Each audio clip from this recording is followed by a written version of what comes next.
3 centuries before Julius Caesar was even born, Rome was still a tense, divided republic. The old noble families and the common citizens were locked in political struggle, and the city itself was still fighting rival peoples across Italy for dominance.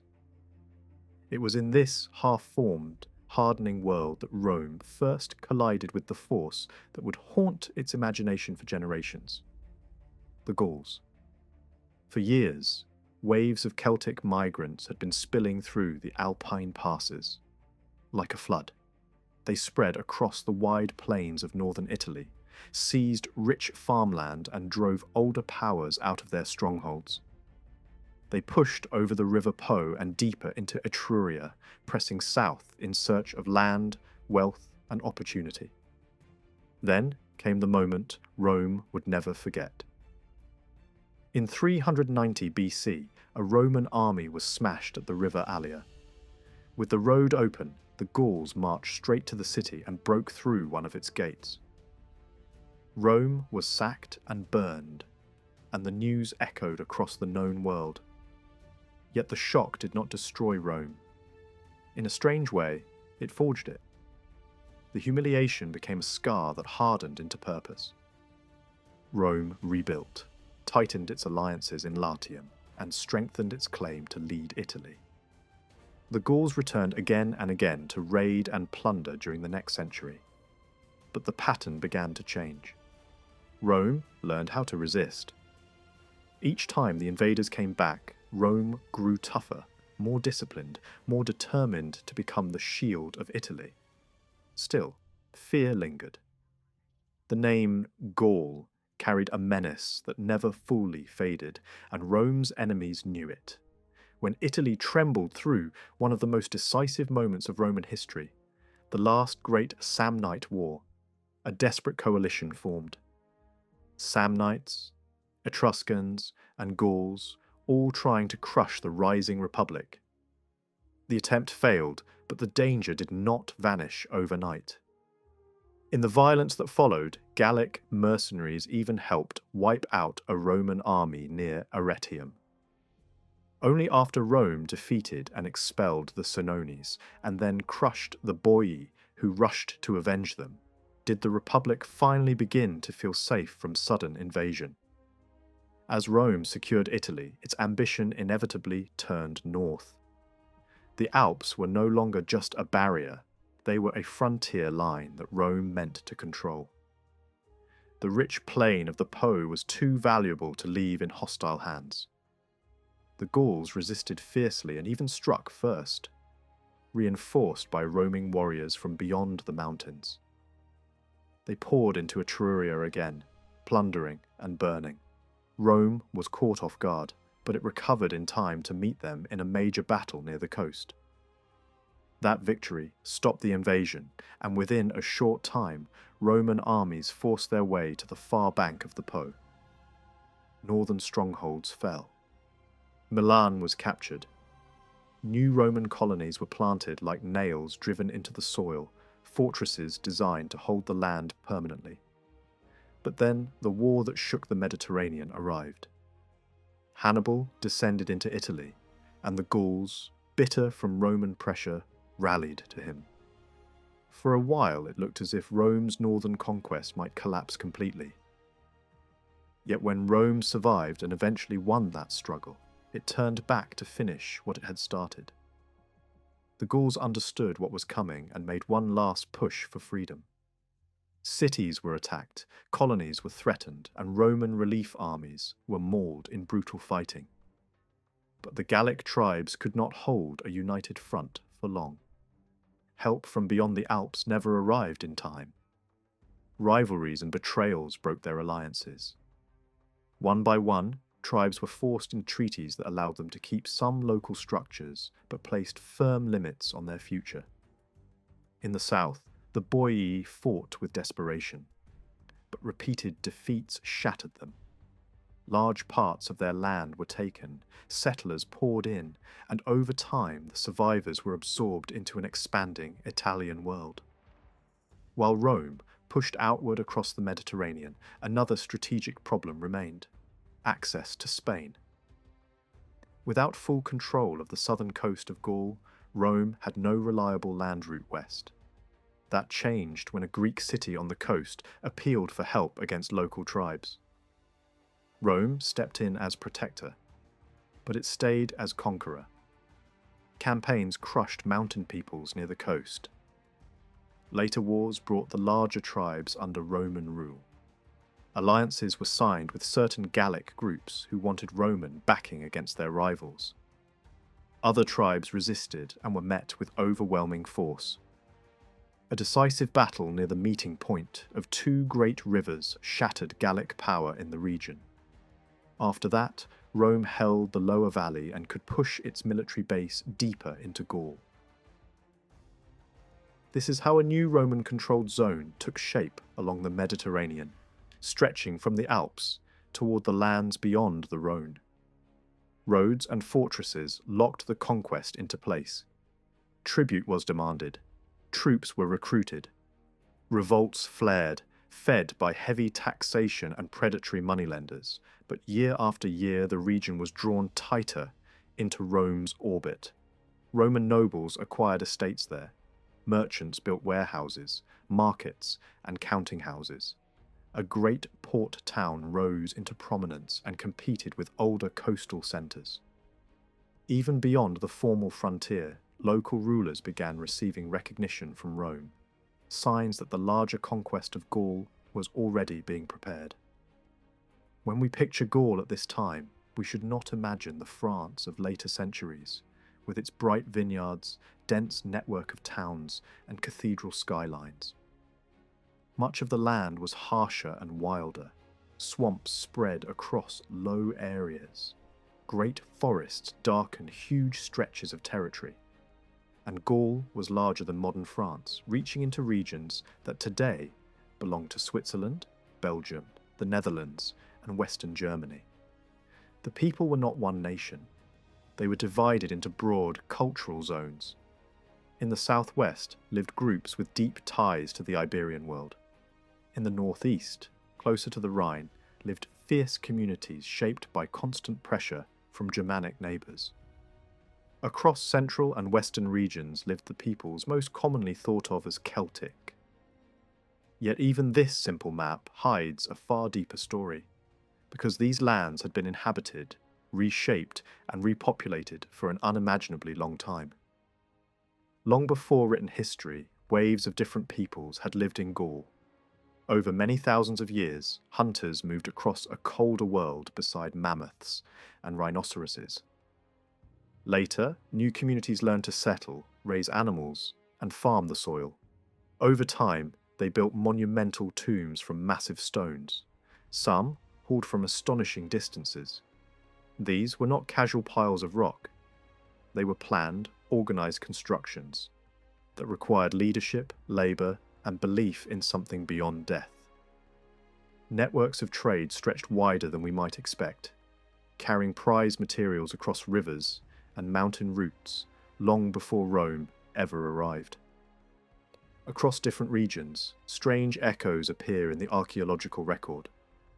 Similar burial positions, similar markings on stones, similar symbolic gestures that show up in widely separated parts of the world. These patterns remind us that ancient societies were not isolated dots on a map. They were connected by migration, exchange, and shared human fears and hopes, even when we cannot fully trace the roots. So when Rome finally turned its full attention toward Gaul, it was not marching into an empty frontier. It was entering a vast, layered landscape shaped by countless generations, contested by powerful tribes, and tied together by old networks of trade and tradition. The Roman conquest that would soon follow was not just a war against a single enemy.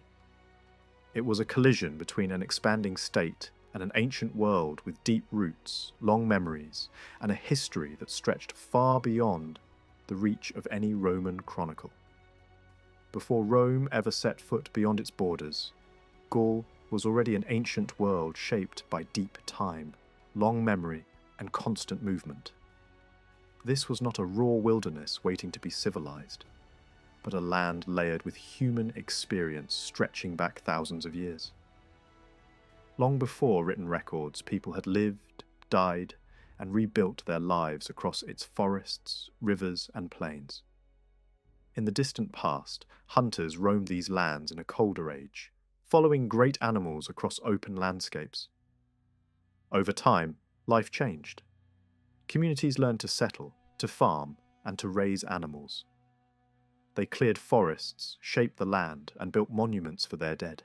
Massive stone tombs rose across the countryside, carefully planned and constructed, showing that these societies were organized, cooperative, and deeply concerned with memory and belief. Trade routes formed early, linking rivers, valleys, and mountain passes. Long before Rome appeared on the horizon, Gaul was already connected to a wider world. As centuries passed, different peoples moved into the region.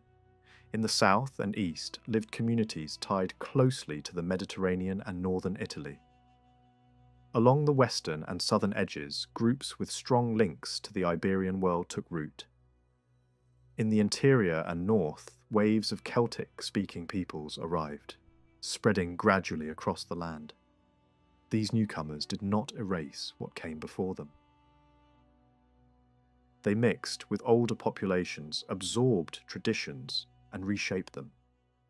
Gaul became a mosaic, not a single nation but a collection of regions with shared habits and distinct identities.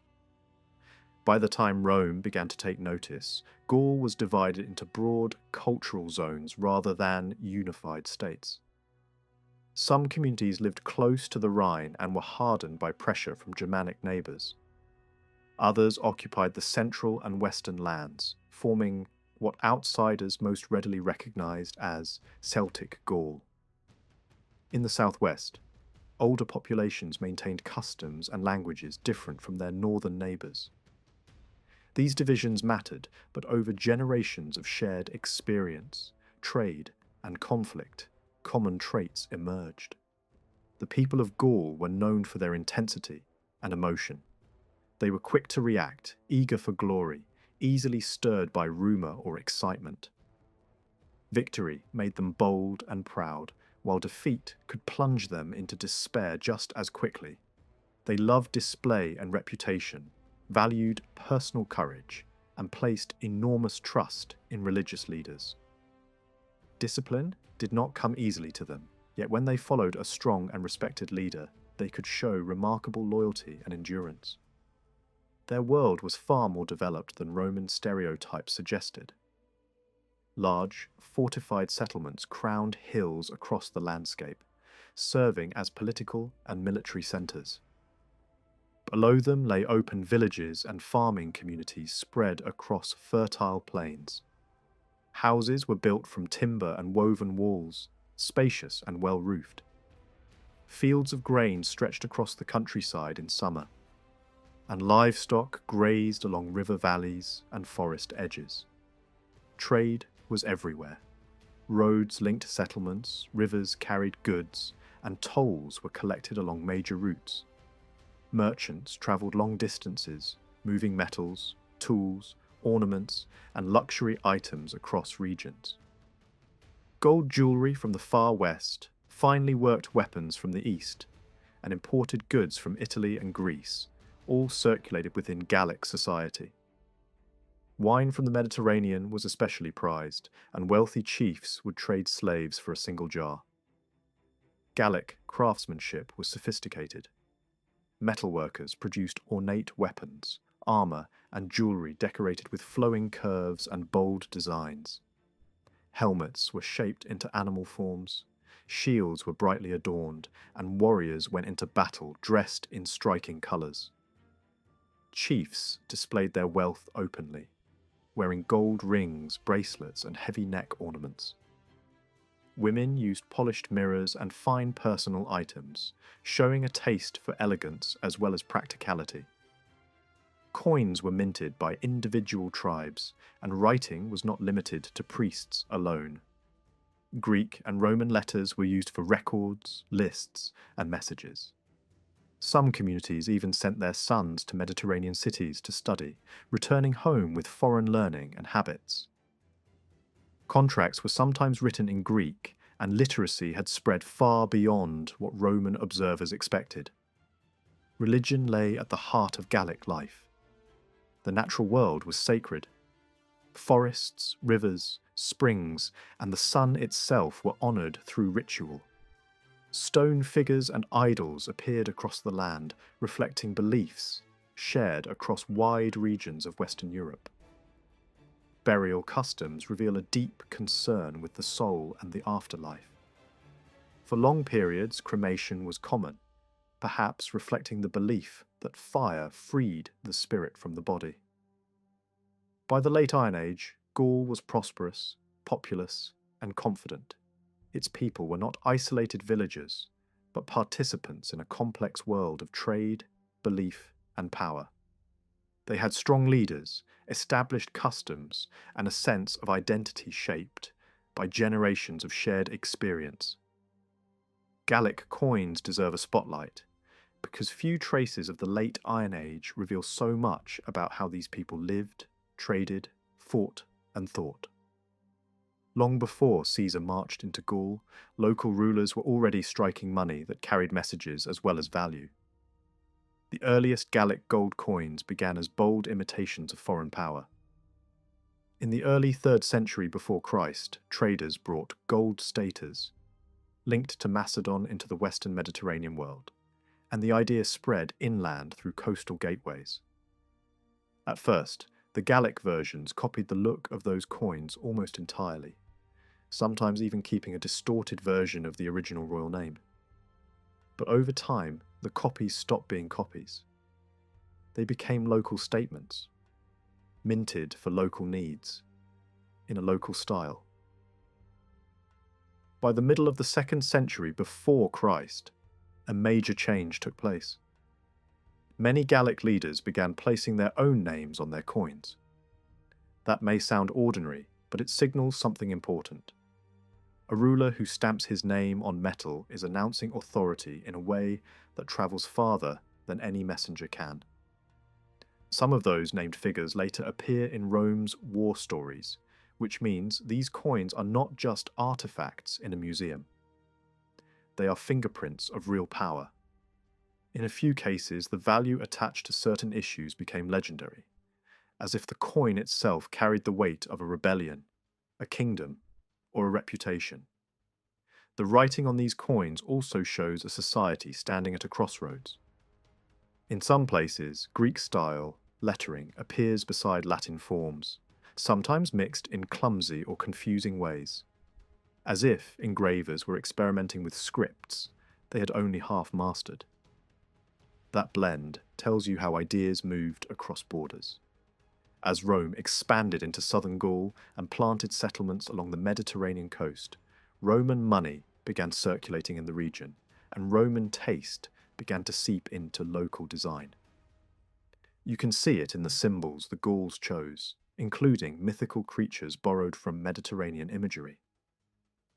A winged horse on a Gallic coin is not just decoration. It is a clue that the makers were watching the wider world and selecting powerful images that carried prestige. For a long time, gold was the main currency. But even gold changed. As coins were copied again and again across generations, the designs drifted further from the original models, becoming more abstract, more local, sometimes almost dreamlike. At the same time, the gold itself often became lighter and less pure. That decline was not simply corruption, it also reflects pressure, urgency, and growing demand. As commerce expanded, the system needed smaller, more practical money. Slowly, silver and then bronze entered wider use, especially as markets grew and daily exchange became more common. Some bronze coins were modelled on pieces from coastal trading cities, while others show influences coming from Italy, hinting at how far trade and contact really reached. What makes these coins so valuable to us is that they reveal networks. When certain tribal coin types appear rarely in a major market town, it can point to hostility, rivalry, or closed trade routes. When coins from Britain show up in Gaul and Gallic coins turn up across the sea, it confirms busy maritime exchange, not just accidental contact. When coin types linked to Central Europe appear deep in Western regions, and Western coins are found far to the east, it shows that long-distance connections stretched across the continent, reaching river corridors that led toward the Danube and beyond. The coin imagery also opens a window into daily priorities. Horses appear again and again, reminding us that good breeding and cavalry status mattered, and that elite warriors invested heavily in powerful mounts. Pigs show up too, hinting at food wealth, trade in preserved meat, and the practical foundations of power. Military symbols such as shields and war trumpets point to a culture that celebrated arms and display. Even musical symbols appear, suggesting a world where performance and reputation mattered, where songs could preserve names and shame enemies long after a battle ended.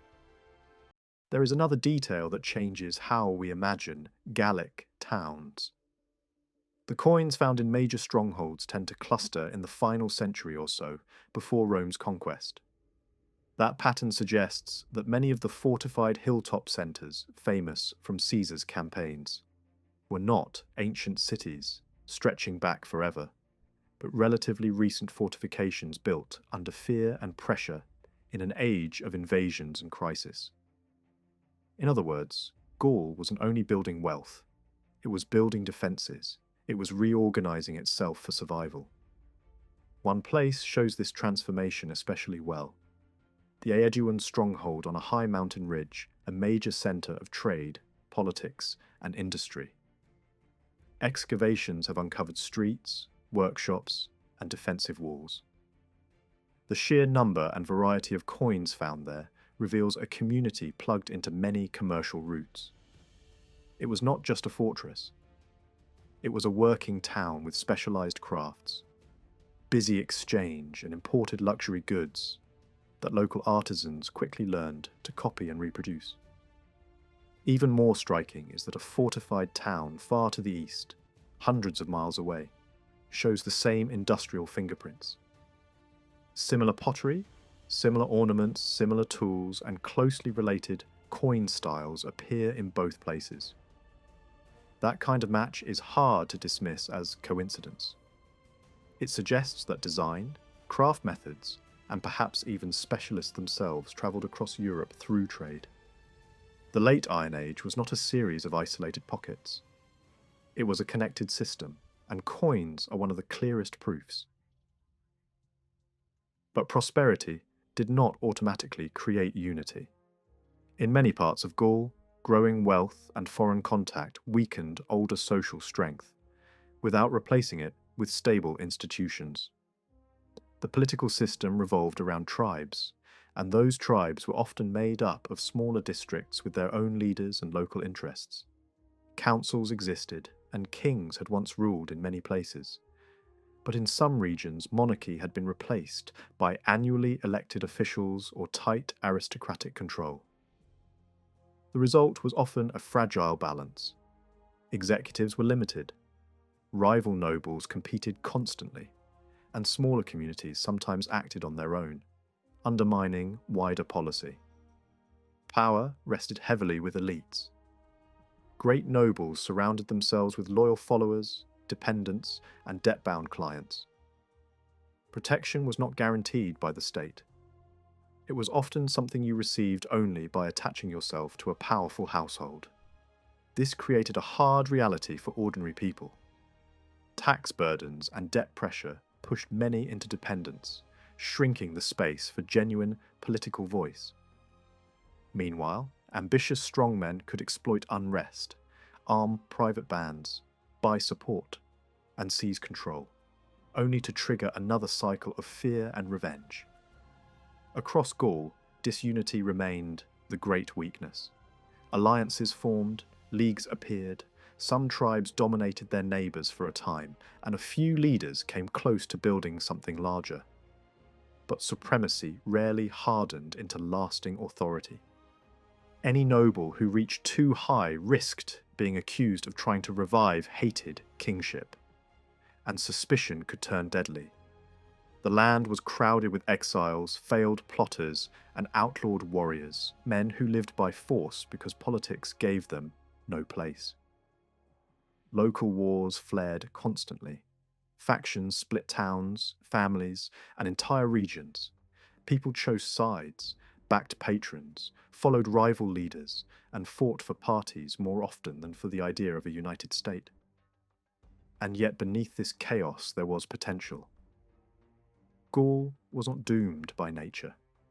It was pressured from two directions at once, threatened by peoples beyond the Rhine and pulled into the orbit of Rome from the south. Under different conditions, time might have allowed a single leader to weld the tribes into a tighter political body. But history did not grant that time. Rome moved faster, struck harder, and offered a brutal kind of solution: conquest. That conquest did not erase Gaul's culture, it redirected it. Like many peoples who faced an empire, the Gaul kept what was most alive in their identity, while absorbing new systems, new discipline, and new structures. The result was not simply loss, it was transformation. Coins, more than almost anything else, let us watch that transformation happening in real time. Stamped into metal, passed from hand to hand, carrying the story of a world on the edge of becoming something else. Even with all their rivalries, the people of Gaul were not living in separate worlds. Under the surface, there were forces quietly pulling them together, shaping a shared sense of belonging, long before any single leader could unite them by politics or war. One of those forces was the land itself. Gaul was not a country of isolated pockets, cut off by harsh natural walls. Its regions flowed into one another. Coasts opened into river valleys, valleys rose into rolling uplands, and uplands climbed toward mountains without sharp breaks. People moved, traded, married, and travelled across these gradual transitions. Over generations, that constant mixing softened the edges of difference. Even where dialects and customs varied, life was still connected by the same roads, the same waterways, the same seasonal rhythms. A traveller could cross from northern shores to inland highlands, from forest country to fertile plains, and feel the land changing step by step rather than snapping into separate worlds. That kind of geography does something powerful. It encourages people to recognize each other as neighbours rather than strangers. But an even stronger unifying force came from religion. Every valley had its sacred places, every tribe had its local spirits and old shrines. Yet beyond those local cults, there was a shared religious language that much of Gaul understood. The same major divine figures were recognized across wide areas, even if different communities pictured them in different ways. And most importantly, the rituals were not random. They were controlled, regulated, and reinforced by a single religious system that reached across tribal borders. At the deepest level, Gallic religion grew from a simple instinct, the sense that the world is alive. Springs were not just water. Rivers were not just currents. Woods were not just trees. A forest could feel like a presence. A mountain could feel like a watching power. Fire, storm, wind, and sunlight seemed to carry will and personality. This kind of belief was ancient in Gaul. It did not belong to one people alone. It was older than later tribal names, older than later migrations, and it survived even as new groups arrived and mixed into the land. That is why so many sacred places in Gaul were tied to nature. Hot springs became healing centres. Wells and sources were treated like living beings. Rivers carried divine names. Even places that later became towns often had a sacred identity long before streets were built there. In some regions, a spirit connected to a spring or a well could become the owner of the land in people's minds, a local power that deserved respect, gifts, and careful ritual. Over time, the great forces of nature became more personal. Some divine powers were linked to trade, travel, and wealth, others to healing and light, others to war and victory. And like most polytheistic worlds, the system did not stay neat. It expanded and shifted constantly. Gods could merge, split, borrow symbols, or change meaning depending on the tribe, the region, or the era. The practical side mattered more than perfect theology. The focus was often not on abstract belief, but on doing the right ritual the right way, at the right place, so the invisible world would be favourable. The Gauls were also open to adopting new gods. If a foreign power seemed real and effective, it could be welcomed, not rejected. This flexibility is one reason their religious world became so complex over time. New names entered, old names gained new titles, and the borders between divine roles blurred. A sky god might overlap with a sun god. A healing god might share symbols with a ruler of storms. The system was not built like a clean temple blueprint. It was built like a forest, growing outward, tangled, living, and hard to map. Animals also carried sacred weight in this world. Some were honoured because they seemed powerful, dangerous, or strangely intelligent. Others because they were linked to fertility, speed, or survival. Certain animals became tribal symbols, appearing in names, badges, and emblems. The boar, for example, was more than a creature of the woods. It became an icon of strength and aggression, something that could stand for a people in war. Other animals appeared with divine associations too, sometimes tied to springs, healing places, or old myths that we can only glimpse now through later traces. And then there were the Druids. Whatever their origins, by the late Iron Age they formed the strongest organising structure in Gallic society that was not political. They were not just priests in a local shrine. They were a class with training, hierarchy, and shared rules. Joining them was not quick. It required long study and a long apprenticeship. Their knowledge was guarded carefully, taught through memorization, and protected from casual outsiders. They held enormous authority because they controlled ritual, law, and education at the same time. In many places, they taught the sons of the elite. They also served as judges, settling disputes between individuals, families, and sometimes even entire communities. Their power did not depend on armies. It depended on belief. When the Druids declared someone outside the sacred community, the punishment was not just spiritual. It was social death. A person cut off from ritual was also cut off from trust, protection, and belonging. That gave the Druids a weapon stronger than force. Even nobles hesitated to challenge them openly, because to defy them meant risking isolation. They also claimed insight into the invisible world. They led sacrifices and ceremonies meant to secure favour, avert disaster, or read signs about the future. In moments of crisis, people turned to them as mediators between human fear and divine power. In war, in sickness, in political conflict, they were treated as the gatekeepers of fate. They could push tribes toward action or restrain them, and their influence could reach across borders in a way that politics rarely could. The ideas they taught about the soul were especially important. They encouraged the belief that death was not an ending, and that fear of death could be overcome. This belief did not always take one single form everywhere, but its emotional effect was clear. If a warrior truly believed that life continued beyond the grave, then courage became easier to demand. The Druids could turn immortality into a tool of discipline and bravery. They also promoted a structured way of understanding time and the cosmos. Night and moon cycles mattered. Time could be counted in nights rather than days. The rhythm of the heavens shaped the rhythm of human life. Even if we cannot fully reconstruct their cosmology, we can see that they offered a mental framework that connected individual lives to a larger order. Even in a land torn by rival chiefs and shifting alliances, there were forces quietly pushing the Gauls towards something larger than the tribe. Religion was one of the strongest. The Druids were not just local priests, serving one hill shrine or one river cult.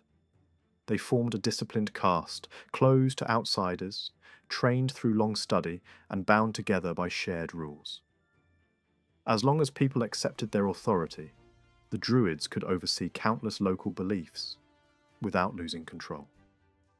Different regions might worship different spirits, but the Druids acted like a single religious network that could recognize them all, manage them, and keep them under a common system. That mattered enormously for Rome. Many ancient societies had priests, but the Druids operated more like a unified clergy than scattered ritual specialists. They were conservative by nature, suspicious of change, and deeply tied to Gallic identity. And because they stretched across tribal borders, their influence was not limited to one people. They helped connect Gaul and Britain through shared religious customs and shared sacred authority. They also created a rare sense of common belonging, even among tribes that fought each other. In a fractured land, this was one of the few structures that truly crossed boundaries. But faith could not solve the urgent crisis Gaul faced. A greater pressure was building beyond the Rhine. To the east and north, powerful migrating groups were moving through the wooded zones of Central Europe, searching for fertile land and easier lives. If Gaul looked rich to them, Italy looked even richer. Everyone in the Roman world understood the fear. If a great host broke through Gaul and turned south, the fields and towns of northern Italy would lie open. When Caesar was still a young man, people could remember the terror of those earlier invasions when massive, wandering armies swept down like a storm. They shattered Roman forces, rampaged across regions, and left panic behind them. Even when those particular invaders were eventually destroyed, the lesson remained. A wave from the north could change everything, and the danger did not fade. Other Germanic groups pressed forward in the same direction. Then Gaul made a mistake that would haunt it. Inside Gaul, two major powers were locked in bitter competition, each leading its own circle of dependent tribes. One side had Rome's favour. The other side, desperate to break that advantage, invited help from across the Rhine. A German war leader arrived with a warband. Then more came. They saw that this land was not only fertile, but also more developed than the rough frontier they had left behind. What began as hired muscle quickly became occupation. The newcomers demanded territory. They settled. They acted like owners. The Gallic allies who had summoned them discovered they had brought in a master. A prominent Gallic leader travelled to Rome to beg for help. He was welcomed, treated with honour, and spoke with Rome's elites. But the Senate hesitated. Rome made promises, issued vague declarations of support, yet avoided direct confrontation. Meanwhile, the German presence grew more confident, and the idea of a permanent German power base inside Gaul became frighteningly real. At the same time, Rome faced unrest along its southern Gallic frontier. Local peoples under Roman influence rebelled again, angry at their treatment and ready to exploit any weakness. Then, an even larger threat emerged from the east, the Helvetii. The Helvetii lived in the region we would now place in the heart of Switzerland. They were tough, organised, and experienced in war. They felt squeezed by pressure from Germanic expansion and feared being cut off from their wider Celtic world. So they made a radical decision. They would abandon their homeland and migrate west into Gaul, seeking a new territory. This was not a small raid. It was a mass movement, a people on the move, with wagons, supplies, and thousands ready to fight. one ambitious noble became the architect of the plan. He looked beyond survival and imagined domination. He tried to build a coalition with powerful figures in neighbouring states, encouraging them to seize royal power and promising support. The dream was enormous: seize control of Gaul, divide it, and reshape it under a new ruling alliance. It was not just a migration, it was a political earthquake waiting to happen. But the scheme collapsed before it could fully ignite. The Helvetii turned on the man behind it, fearing betrayal and punishment. He tried to protect himself with brute force, surrounding himself with a private following large enough to intimidate any court. Yet the crisis ended abruptly when he died, and the coalition fell apart.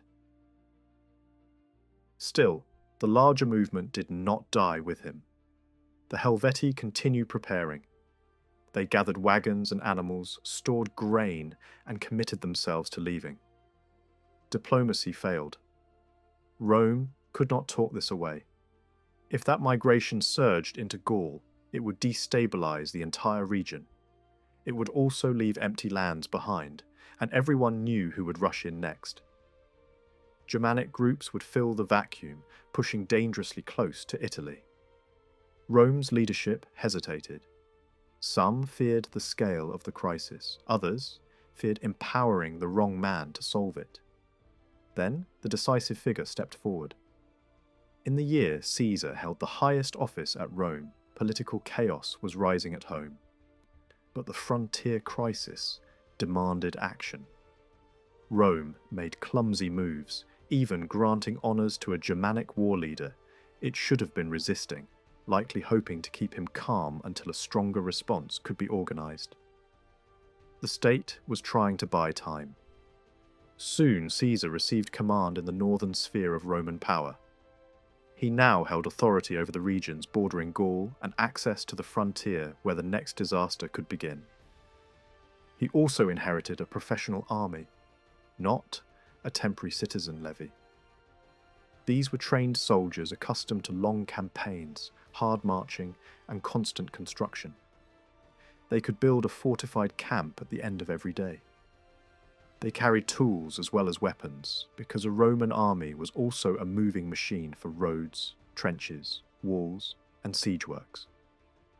The structure was ruthless and practical. Large units were organised for flexibility. Officers were supported by a core of experienced battlefield leaders, drawn from the ranks, men who enforced discipline and held the line in the worst moments. Specialists handled building, engineering, and artillery when needed, but they still fought like ordinary soldiers.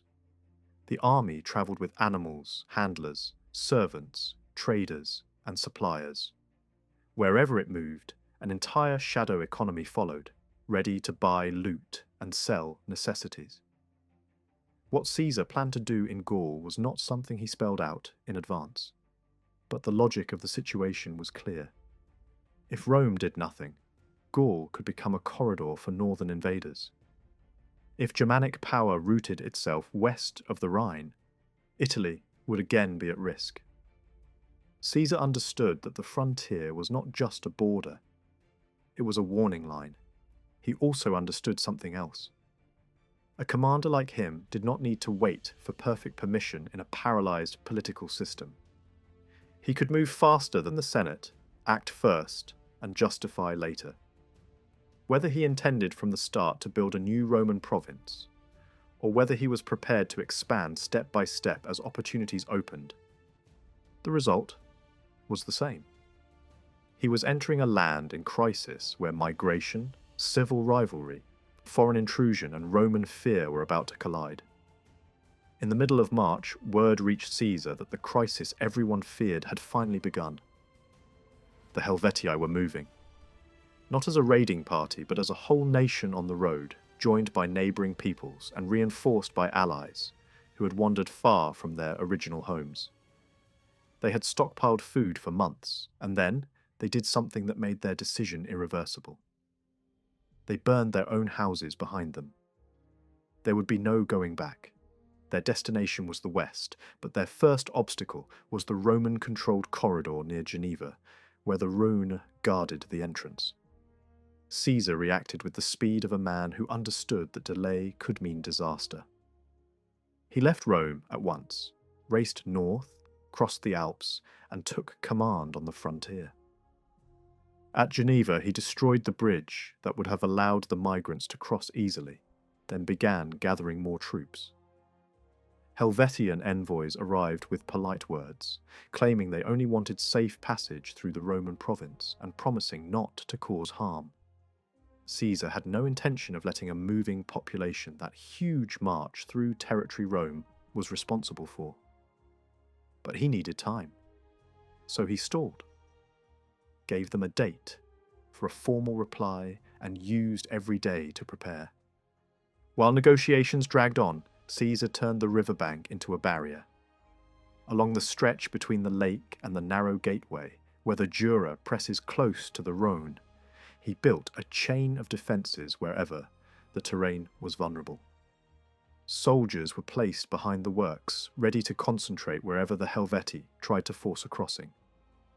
When Caesar finally gave his answer, it was a blunt refusal. The Helvetii tested him anyway. Some tried to wade across, others tried to lash boats together into makeshift bridges, hoping sheer numbers would break Roman resistance. Each attempt ended the same way.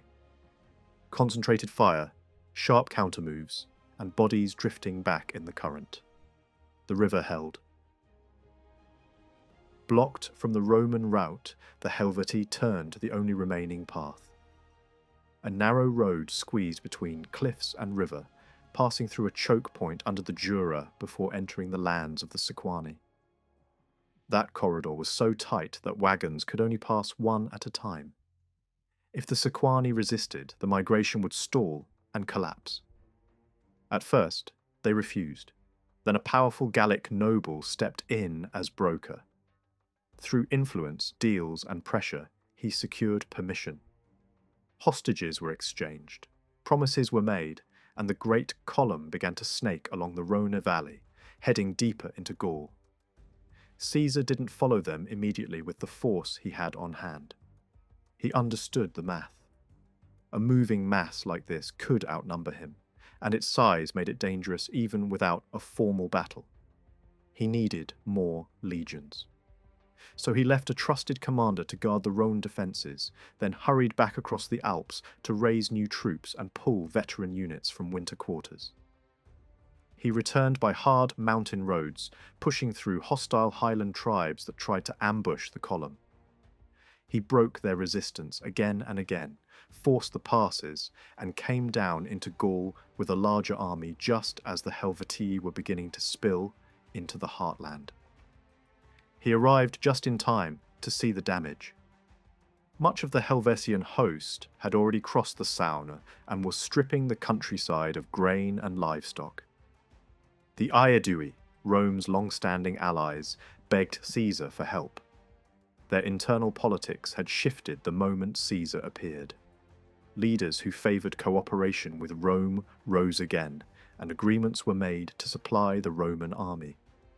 But supplies did not arrive as promised, and Caesar quickly realised something was wrong.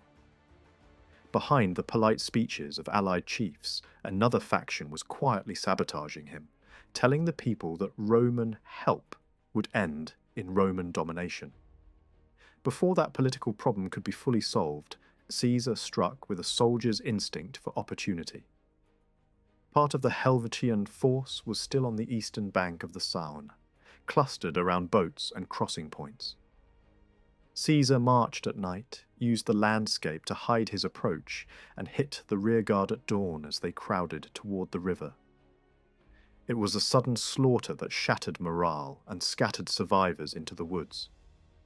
Within a day, Caesar built a bridge, moved his entire army across, and placed himself directly on their trail. The Helvetii had taken weeks to cross that river. Caesar did it almost immediately, and the message was clear. The Romans were not just chasing, they were controlling the pace of the war. The Helvetii tried to negotiate. Their spokesman was an older war leader with a reputation for having humbled Rome decades earlier.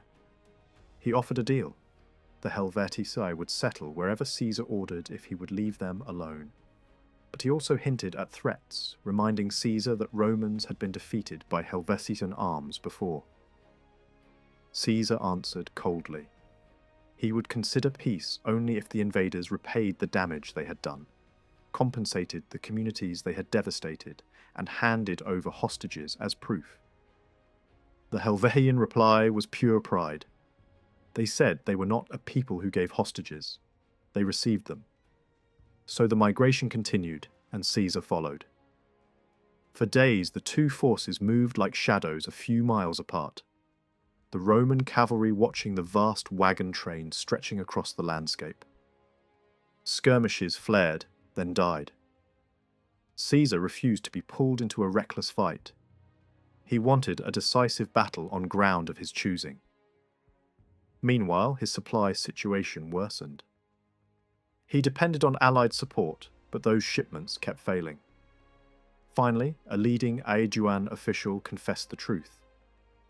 One powerful noble had been spreading anti-Roman panic, blocking supplies, feeding information to the Helvetii, and likely sabotaging Roman cavalry actions from within.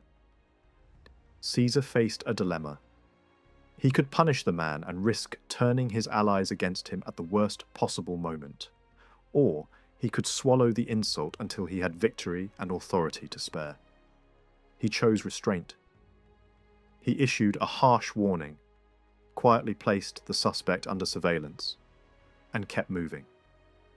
He could not afford a political explosion in his own camp, while a migrating nation marched ahead of him. Then came the turning point.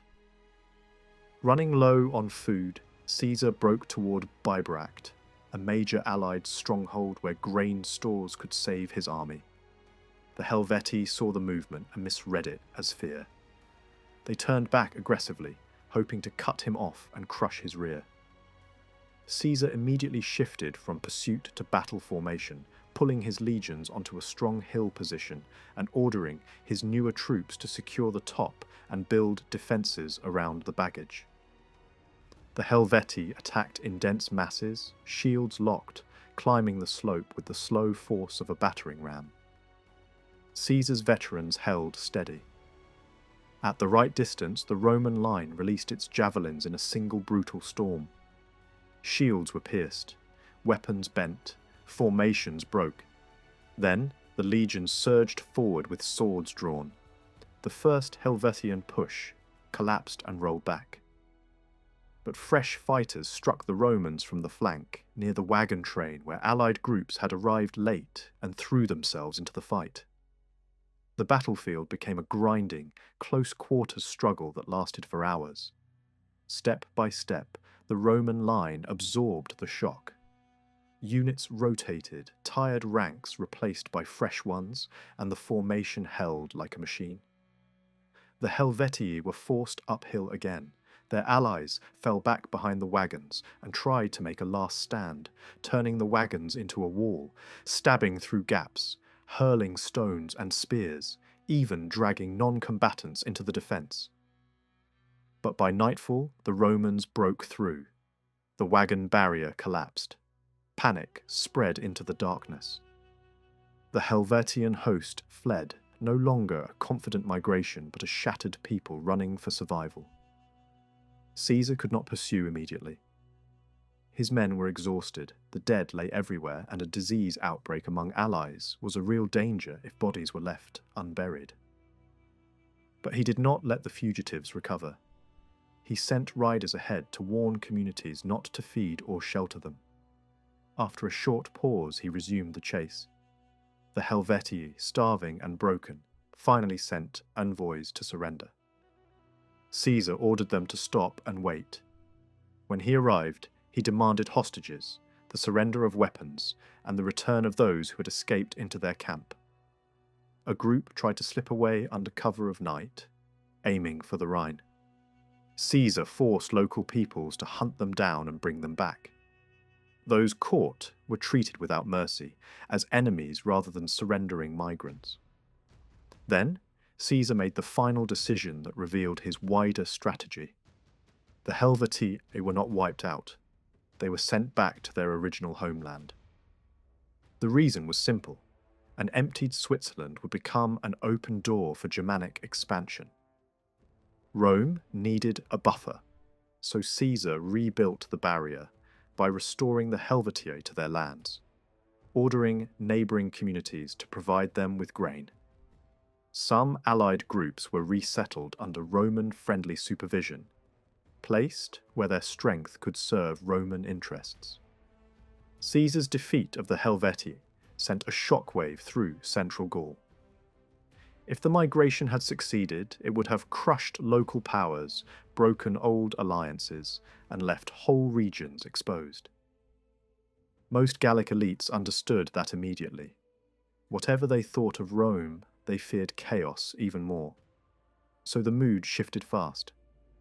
Chiefs and delegations arrived from across the region to congratulate Caesar, not as a conqueror of Gaul, but as the man who had stopped an invasion that threatened everyone.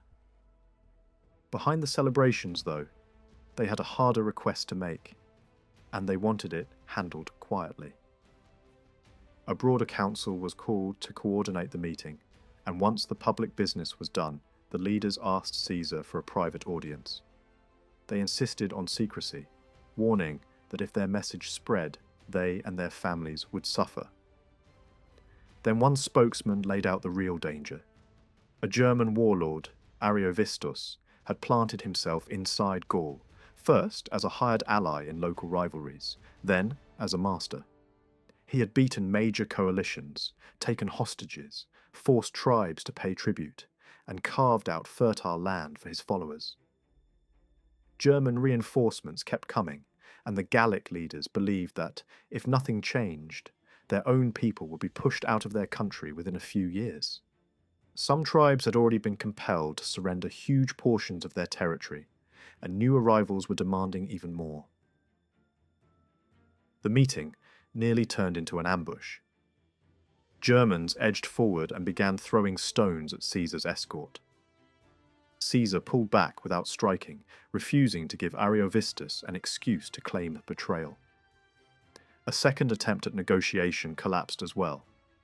When Caesar sent an interpreter and an envoy to hear Ariovistus's terms, Ariovistus accused them of spying and arrested them. Then Ariovistus made his move. He shifted his army to cut Caesar's route and threaten his supplies, placing himself between the Romans and the direction their convoys would come from. Caesar tried to draw him into open battle day after day.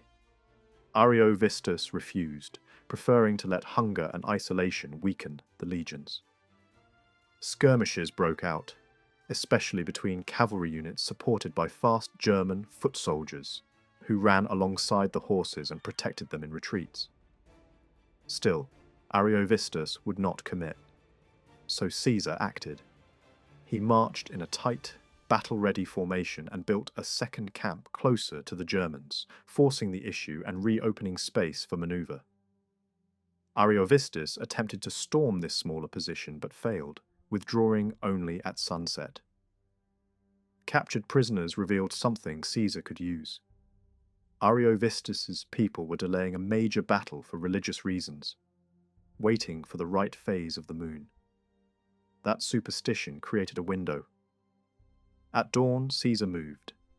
He left guards in both camps, formed his legions in the standard battle lines, and advanced. Ariovistus could no longer avoid the fight. The Germans deployed with wagons behind them, like a barrier, their families gathered there, pleading and watching, turning the battle into a fight for survival, as much as for power. They charged so fast the Romans had barely time to throw their javelins before switching to swords. The Germans locked shields into dense blocks, trying to smother the Roman blade, work with mass and pressure. Romans responded with brutal close combat, tearing shields aside, stabbing into gaps, and breaking the formation's rhythm. The fighting was vicious and short range, decided by discipline under suffocating contact. The Roman right struck hard where Caesar saw weakness, trying to crack one section and unbalance the rest. Yet the Roman left began to give way under weight of numbers. At the critical moment, a young commander leading cavalry support recognized the danger and sent reserves forward to stabilize the line. That decision saved the battle. The German formation broke, then collapsed into flight. They ran for the Rhine. Many never reached it. Ariovistus escaped with a small handful, some swimming, some finding boats. In the aftermath, Caesar found his interpreter alive, still chained, spared only because his captors had postponed killing him. Caesar's relief was personal and unmistakable, a rare moment where he let emotion show. Strategically, the victory was even larger. German reinforcements waiting near the Rhine lost nerve and retreated. Local enemies attacked them on the way back, killing stragglers and breaking the momentum of another invasion. Now, Caesar faced a new reality. Retreat would look like weakness and invite the Germans to return. Gaul was divided, frightened, and suddenly impressed by Roman power. Caesar placed his army in winter quarters around the strong base he had secured earlier, leaving trusted leadership in command while he returned south to manage politics and administration. But the direction of the campaign was clear. By defeating the migration, then smashing Ariovistus, Caesar had turned himself into the deciding force in Gaul. What began as protection was becoming something much bigger, and everyone in the region could see it. Caesar could look back on the last campaign and see how much the map had already changed. Central Gaul, at least for the moment, was no longer openly resisting him. The immediate dangers had been pushed aside. The migrating Helvetii were forced back, the German war bands were driven out, and Rome's most useful partners in the region regained their confidence and status. Most importantly, Caesar now held a strong base at Vesontio, a place that anchored his presence in the interior. From there, he could strike north, west, or east, and if things went wrong, he still had a secure point to fall back to. But Gaul was not beaten, only shaken. News of Caesar's victories raced from village to village, and the meaning was obvious.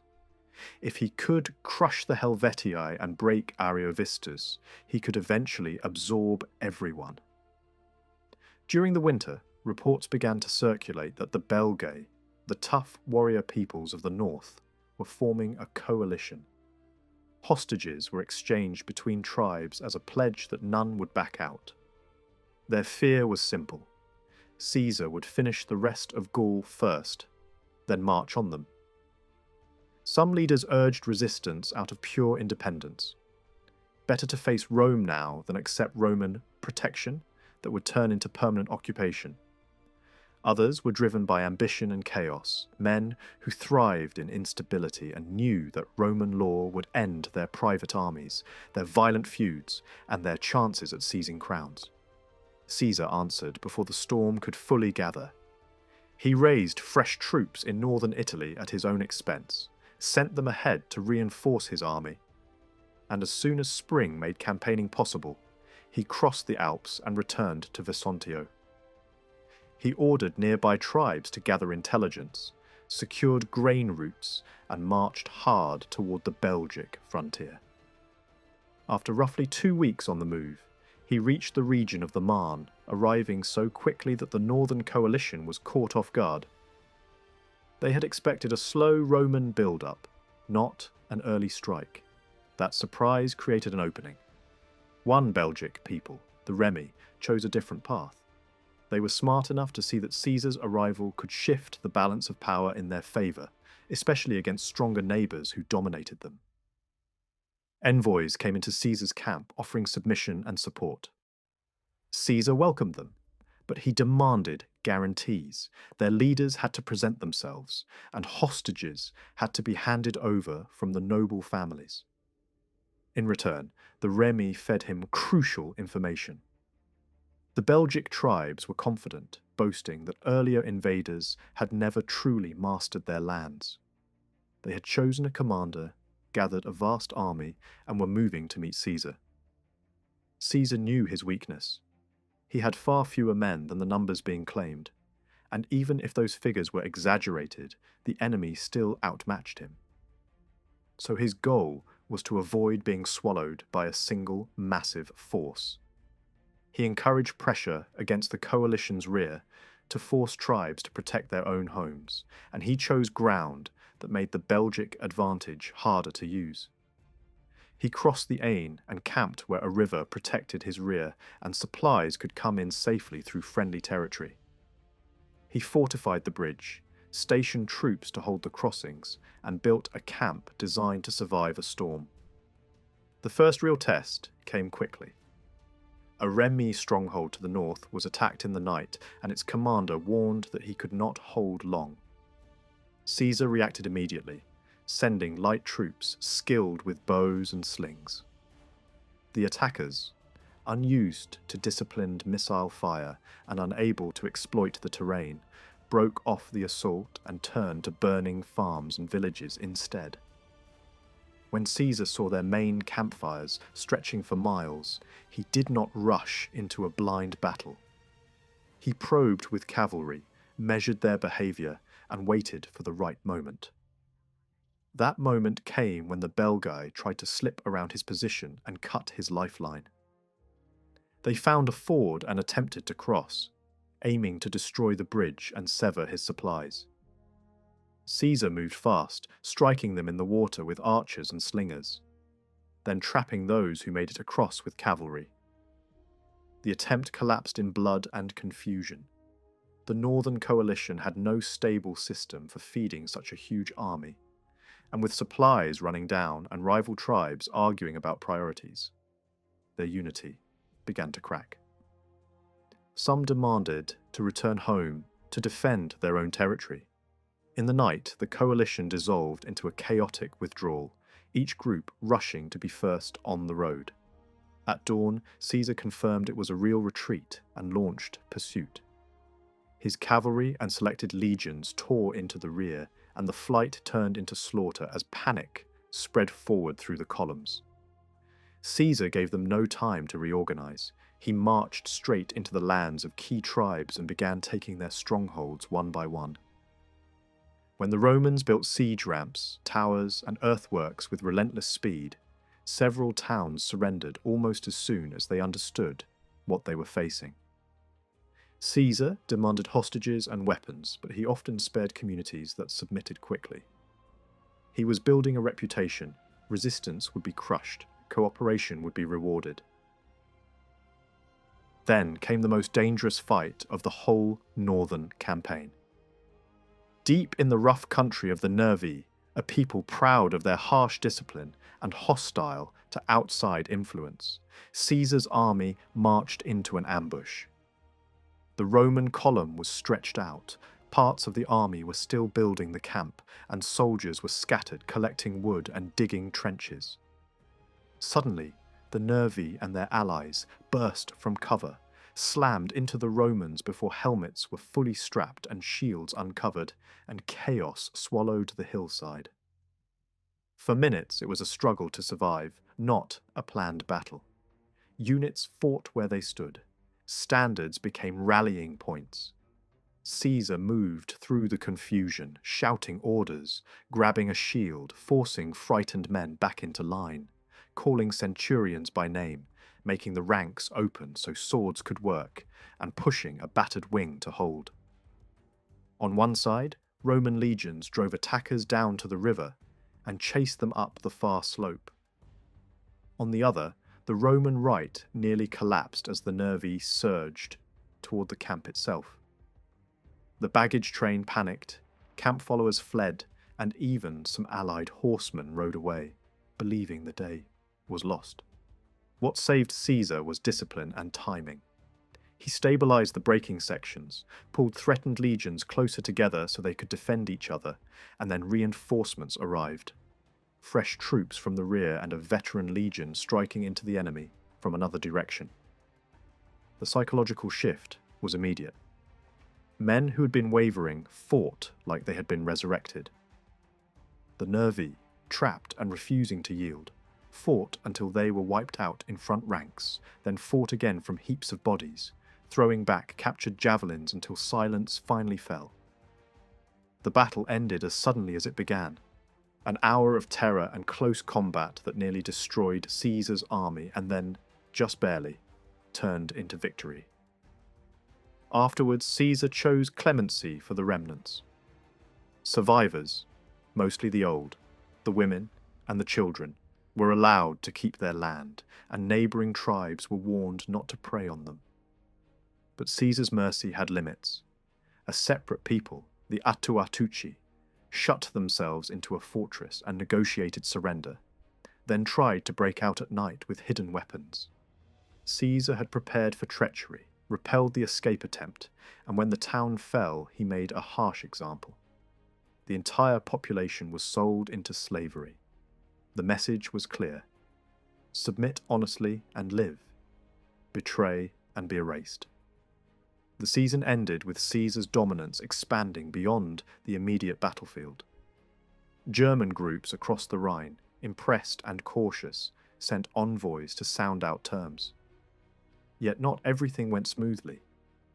One of Caesar's commanders was sent to secure an alpine route used by traders, and he pushed into a mountain valley, took hostages, and settled his troops in a village. The position was dangerous, supplies were thin, and local tribes attacked in force. After hours of fighting, the Romans broke out with a disciplined counterattack and escaped. But they could not hold the place and withdrew to safer winter quarters. It was a reminder that conquest was not only about battles, it was also about roads, logistics, and whether small garrisons could survive in hostile terrain. As winter came on, Caesar scattered his legions into quarters across Gaul, some near the recent northern war zone, others along key river valleys, and one pushed toward the Atlantic-facing tribes to lock down the coast. He also began shaping local politics, elevating cooperative leaders who could keep their own people steady under Roman influence. Back in Italy, Caesar's dispatches landed like thunder. To many Romans, these victories felt like revenge for ancient humiliations and proof that Rome's frontiers were safe again. Even the political class, often reluctant to praise a rising commander, could not ignore the scale of what had been done. A public celebration was decreed on a scale Rome rarely granted, an official signal that Caesar's war in Gaul had become a national triumph, and that his name was now inseparable from the idea of Roman power returning to the north. After 2 hard seasons of fighting, it looked as if the worst threats to Roman control in Gaul had been pushed aside. The great migrant wave had been broken and driven back. The Northern War coalition had been beaten. More communities were offering surrender than resistance. And Caesar's 2 most reliable partners, the Aedui in central Gaul and the Remi in the north, were gaining prestige simply by standing close to him. The Remi, in particular, were rising into a new position of influence, with smaller tribes beginning to look to them as a leading power. Caesar could even imagine using them as a balance against the Aedui if politics ever demanded it. What made this possible was how divided Gaul still was. There was no real sense of a single nation pulling together. Many communities were used to the idea of a dominant outside power. And as long as Caesar did not meddle too deeply in local politics, plenty of leaders were willing to accept his supremacy as the price of stability. With things looking calm on the surface, Caesar left, on a political tour, to the far edge of his territory, convinced that the region would stay quiet. But the quiet did not last. Along the Atlantic coast, one of Caesar's legions under Publius Crassus had been stationed in the west, near the Loire Valley. Nearby lived the Veneti, a people rooted in the stormy coastline of western Brittany. They were not famous for cavalry charges or heroic field battles. Their strength was the sea.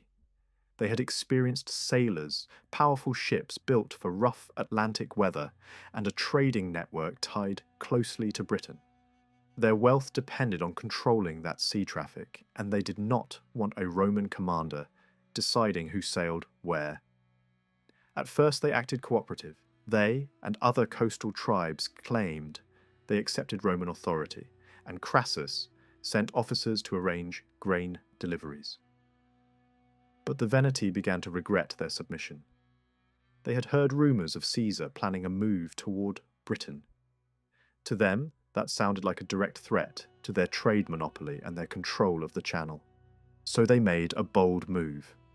They detained the Roman officers who had come to negotiate, hoping to force concessions and the return of hostages. That single decision lit the coastline on fire. Other tribes along the northwestern shore copied the Venetian gamble and joined the resistance. Soon messengers were racing to Caesar, who was still far away. Caesar understood the danger immediately. If he ignored this, every tribe in Gaul would start testing him. The Belgae were not fully pacified, and there were whispers that Germans might be invited back as allies. So he ordered a naval campaign to be prepared at once. The problem was that Rome was not fighting on its usual battlefield. Coastal Gaul was a maze of tides, rocks, narrow channels, and strong winds. Caesar moved into the region, trying to seize enemy strongholds before their fleet could dominate the sea. But the Veneti had built their forts in brutal positions, on promontories and spits of land that turned into islands at high tide. Roman soldiers could march across when the water was low, but before an assault could be completed, the defenders would simply sail away to the next fortress. The campaign became a grinding chase. Earthworks, causeways, marches through mud, then empty walls and retreating sails. Weeks disappeared in frustration. Caesar eventually accepted that the war would be decided at sea. He waited for his fleet and positioned himself where he could watch the enemy's movements. When the weather finally eased, the Roman ships arrived and the Venetian armada came out to meet them. The Venetian vessels were huge and high-sided, built like floating fortresses. Their sails were made for violent ocean winds, and their height made it difficult for Roman soldiers to throw missiles effectively. Roman ramming tactics were useless against such heavy hulls, so the Romans improvised. Their engineers had prepared hooks on long poles designed to catch the enemy rigging. Roman ships rowed in close, snagged the ropes that held the yards and yanked them tight. With the oars pulling hard, the rigging snapped, the yard crashed down, and the Venetian ship suddenly lost control. Without its sails, it became a helpless target. Roman troops boarded and finished the fight at sword point. As more ships were captured, the Veneti tried to flee. Then the sea betrayed them. A dead calm settled. Their ships had no oars, and without wind, they could not move. The Roman galleys, smaller and powered by rowers, swarmed among them and took ship after ship. By evening, only a handful escaped into darkness. The rest were captured. That battle shattered the rebellion. The Veneti had put their entire strength on one throw, and once their fleet was gone, they could no longer defend their coastal forts. They surrendered unconditionally. Caesar respected courage, but he was determined to make rebellion look hopeless across Gaul. The Venetian leadership was executed and the wider population was sold into slavery. It was a deliberate warning. Taking Roman envoys hostage would not be forgiven. While Caesar crushed the sea power, his other commanders were finishing the campaign across different fronts. In the north, Sabinus faced a large, hostile gathering in the Cotentin region, swollen by restless fighters and opportunists.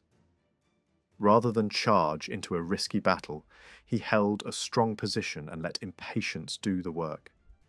Through deception, he convinced the enemy he was preparing to flee.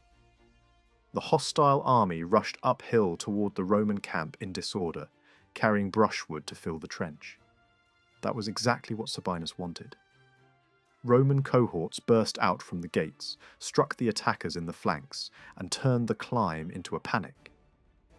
Cavalry finished the pursuit. The northern resistance collapsed as quickly as it had formed. Far to the southwest, Crassus was moving through Aquitania with a relatively small Roman force, but strong cavalry and locally raised auxiliaries. He advanced carefully, secured supplies, and defeated one tribe after another, taking strongholds and forcing alliances. When a larger enemy army tried to starve him out by blocking roads and waiting for him to retreat, Crassus refused to play along. He attacked their fortified camp directly. In the chaos, Roman troops found a weak point, broke in from the rear, and the defenders' line disintegrated into a rout across open ground. The pursuit was brutal, and after that, most of Aquitania submitted and sent hostages. By late summer, Caesar tried to finish the season by crushing the last stubborn coastal groups in the far north, the Morini and the Menapii, who had refused to bow even after the Venetian disaster. He marched fast across Gaul to reach them, but these tribes avoided open battle and used forests and marshy terrain as weapons. They struck suddenly from cover, then vanished. Roman troops began cutting roads through the woods, building protective barriers as they advanced, slowly stripping the land of livestock and supplies. Then, the weather turned. Cold wind and relentless rain made the forest work impossible. The army could not live safely in tents, and the campaign had to be abandoned. Caesar still left punishment behind, fields ravaged, villages burned, but he accepted the limits of the season and withdrew into winter quarters across the newly controlled regions. By the end of the year, the pattern was becoming clear. Caesar could win almost any fight he could force into the open, and his commanders were learning to break rebellions quickly. But Gaul was not a single war. It was a chain of different worlds: river valleys, forests, mountains, and the sea, and each one demanded a new kind of conquest. For a moment, Gaul looked quiet. 3 years of campaigning had left most central tribes passive, divided by old rivalries and intimidated by the speed and confidence of Roman power. But conquest was only half the job. If fresh enemies could pour in from across the Rhine, everything Caesar had built could collapse overnight, and that danger was real. East of the Rhine, pressure was rising again among the German peoples. Larger groups were forcing smaller tribes off their land, and 2 displaced nations, the Usipetes and the Tencteri, began drifting west in search of food and a place to live. After years of wandering, a huge mass of migrants appeared near the lower Rhine. Local communities on both banks panicked. Some fled their villages, others tried to block the crossings. But the newcomers used deception, sudden violence, and captured boats to get across. By winter, they were living off the land on the western side of the river. The news reached Caesar while he was far away handling administration in northern Italy. He didn't just see a border problem, he saw a political spark. Gaul's tribes could switch sides quickly if they sensed weakness or an opportunity. Some might even welcome these newcomers, not because they loved them, but because they hated Rome or wanted leverage against rival tribes. Caesar decided he could not allow that kind of alliance to form. He returned to Gaul earlier than usual and gathered his forces near the lower Seine, calling Gallic leaders to a council and speaking as if everyone was united against a common threat. He demanded cavalry support as a routine obligation, then selected from the combined horsemen and prepared to march fast toward the German camp. As Caesar moved toward them, envoys came out. Their message sounded calm. They claimed they were not looking for war, only land and security. If Caesar attacked, they said, they would fight, but they preferred a settlement. Caesar answered with a hard line.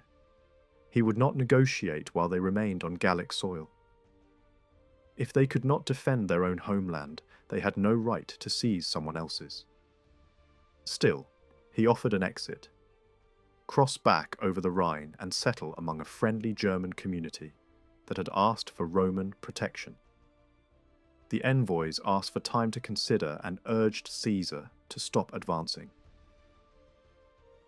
Then both sides began trying to outplay the other. Caesar agreed to pause for the day near water and invited the envoys to return with more leaders.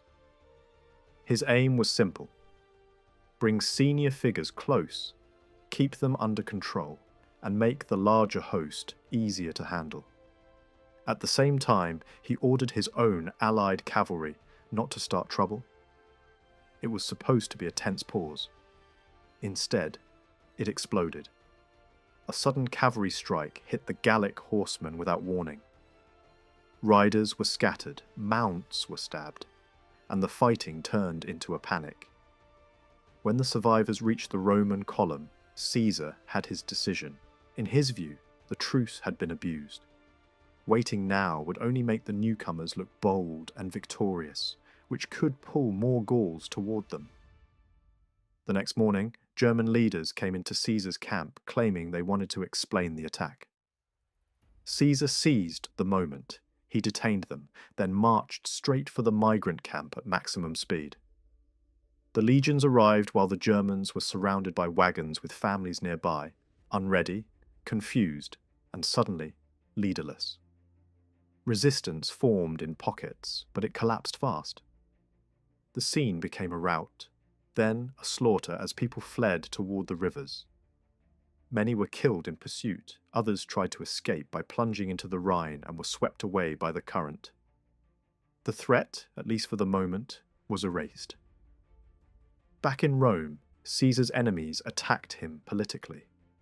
They argued that he had trapped envoys, ignored negotiation, and destroyed a whole people in a single strike. The criticism was fierce, but Caesar did not slow down. From his perspective, the goal had been achieved.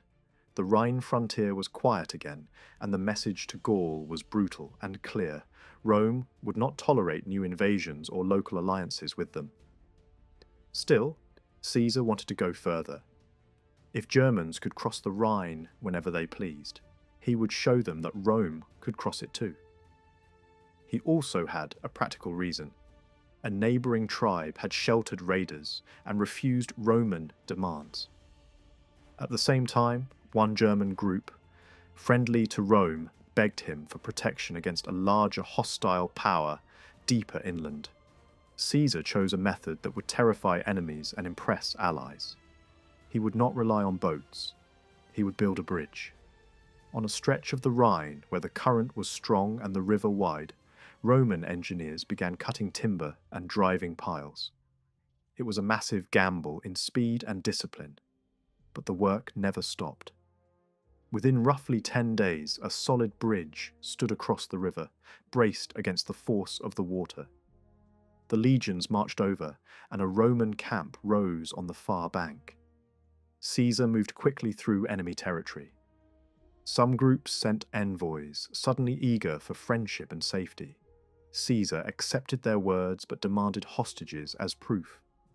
The tribe he wanted most avoided battle, melting into forests and pulling their people away from direct contact. Caesar burned settlements, cut down crops, and made sure the lesson spread. This was not a conquest of Germany. It was a demonstration. Rome could strike wherever it wanted. When he had achieved what he came for, punishment, reassurance to allies, and a shockwave of fear across the frontier, Caesar turned back. The legions recrossed the Rhine, and the bridge was dismantled. The river was once again a boundary, but now it carried a new meaning. It was no longer just a line Germans could cross into Gaul. It was a line Rome could cross into their world, and cross with force. For a while, Caesar's focus drifted away from Gaul. After crossing the Rhine, he spent the short summer window launching 2 bold trips to Britain, then left again in winter for Illyricum to deal with trouble on Rome's frontier. He only returned to Gaul near the end of May, stepping back into a land that looked calm on the surface but was quietly heating underneath. One new arrival in Caesar's circle that season was Quintus Cicero, the younger brother of the famous orator. He joined the army as one of Caesar's senior assistants, hoping the post would help his career in Rome. But he hated the workload, complained constantly, and still somehow found time in camp to write multiple tragedies at a ridiculous pace. Caesar, meanwhile, kept his political relationships warm. He wrote friendly letters to Cicero's older brother, read his poetry, and handed out small appointments to keep influential friends satisfied. Even in a war zone, Caesar managed the politics like a second campaign. Britain itself was part punishment, part intelligence mission. Caesar said he wanted to learn the island and stop it from supporting resistance in Gaul. The first crossing was more a scouting run than an invasion. The second was much bigger and aimed at real control, but time and manpower weren't enough for a full conquest. Still, Caesar got what he wanted. The tribes across the Channel backed off, and the flow of help to rebels in Gaul was reduced. Each time he sailed, he left troops behind to guard the coast, keep supply lines open and scare off anyone thinking of revolt. Before the second expedition, he also demanded that potentially dangerous Gallic leaders come with him, so they couldn't use his absence to stir trouble. The most explosive of those leaders was Dumnorix, a popular noble with a long record of anti-Roman plotting. He had recently caused panic among his own people by spreading the claim that Caesar planned to make him king, a rumour that threatened Caesar's delicate alliance with the Aedui. When ordered to sail, Dumnorix tried every excuse: fear of the sea, sacred duties, anything to stay home. Caesar refused. Then, as the fleet finally prepared to depart and the harbour filled with confusion, Dumnorix made his move. He rode off with Aeduan cavalry, trying to escape. Caesar stopped everything and reacted instantly. He sent cavalry after him with blunt orders. If Dumnorix resisted, kill him on the spot. Dumnorix fought desperately, trying to break through, but his men didn't hold together and he was cut down. His last words were a defiant claim that his people deserved to be free. For Caesar, the problem was removed. For Gaul, it was gasoline on a smouldering fire. Because by now, the resentment was deep. Some tribes were glad the Germans had been driven out earlier. Others had benefited from Caesar's favour. But Gaul as a whole had gained nothing that felt like freedom. The legions were everywhere, grain demands never stopped, and the humiliation of obeying outsiders hit the warrior class hardest. The tribes had also trapped themselves. Jealousies, rivalries, and personal ambition had kept them from acting as one. A few had fought fiercely, but most had either collapsed quickly or never truly resisted at all. And yet, beneath all that division, there was a growing sense of shared identity, language, traditions, pride, and the memory of what they once were. The elites were angry, the crowd was ready, and Caesar knew it. He had even cut his second British campaign short because warnings of unrest kept coming. That same year the harvest was poor, which created another problem: feeding the army. Caesar solved it by spreading his legions across a wide area for the winter, especially in Belgium, where he suspected the mood was most dangerous. Camps were placed among several tribes, some close together and others isolated. Caesar kept his headquarters at Samarobriva and stayed longer than usual to make sure the forts were strengthened before winter closed in. Then came a signal that something darker was coming. In one central tribe, a king Caesar had supported was suddenly assassinated. Caesar responded fast. Troops were sent to hunt down the killers and intimidate anyone thinking of copying the act. But the real danger was building farther northeast, where a powerful noble named Induciamaris, had been nursing humiliation and looking for revenge. He had flirted with rebellion before, backed down under pressure, and watched Caesar openly favour his rival. Now, with the Roman camp scattered and winter beginning, he saw his moment. He encouraged 2 leaders in the Eburones to strike an isolated Roman camp commanded by Sabinus and Cotta. Caesar was far away. The nearest help was miles and miles off. The garrison wasn't even fully seasoned. Many were fresh recruits. The attackers began by overwhelming a work party outside the defences, then rushed the camp itself. But the fortifications held, the Romans fought them off, and the assault stalled. That's when the trap shifted from force to psychology. The Eburone leader, Ambiorix, asked for a meeting. He spoke politely, even gratefully, reminding the Romans that Caesar had once helped him, lifting burdens from his people and returning family members held as hostages.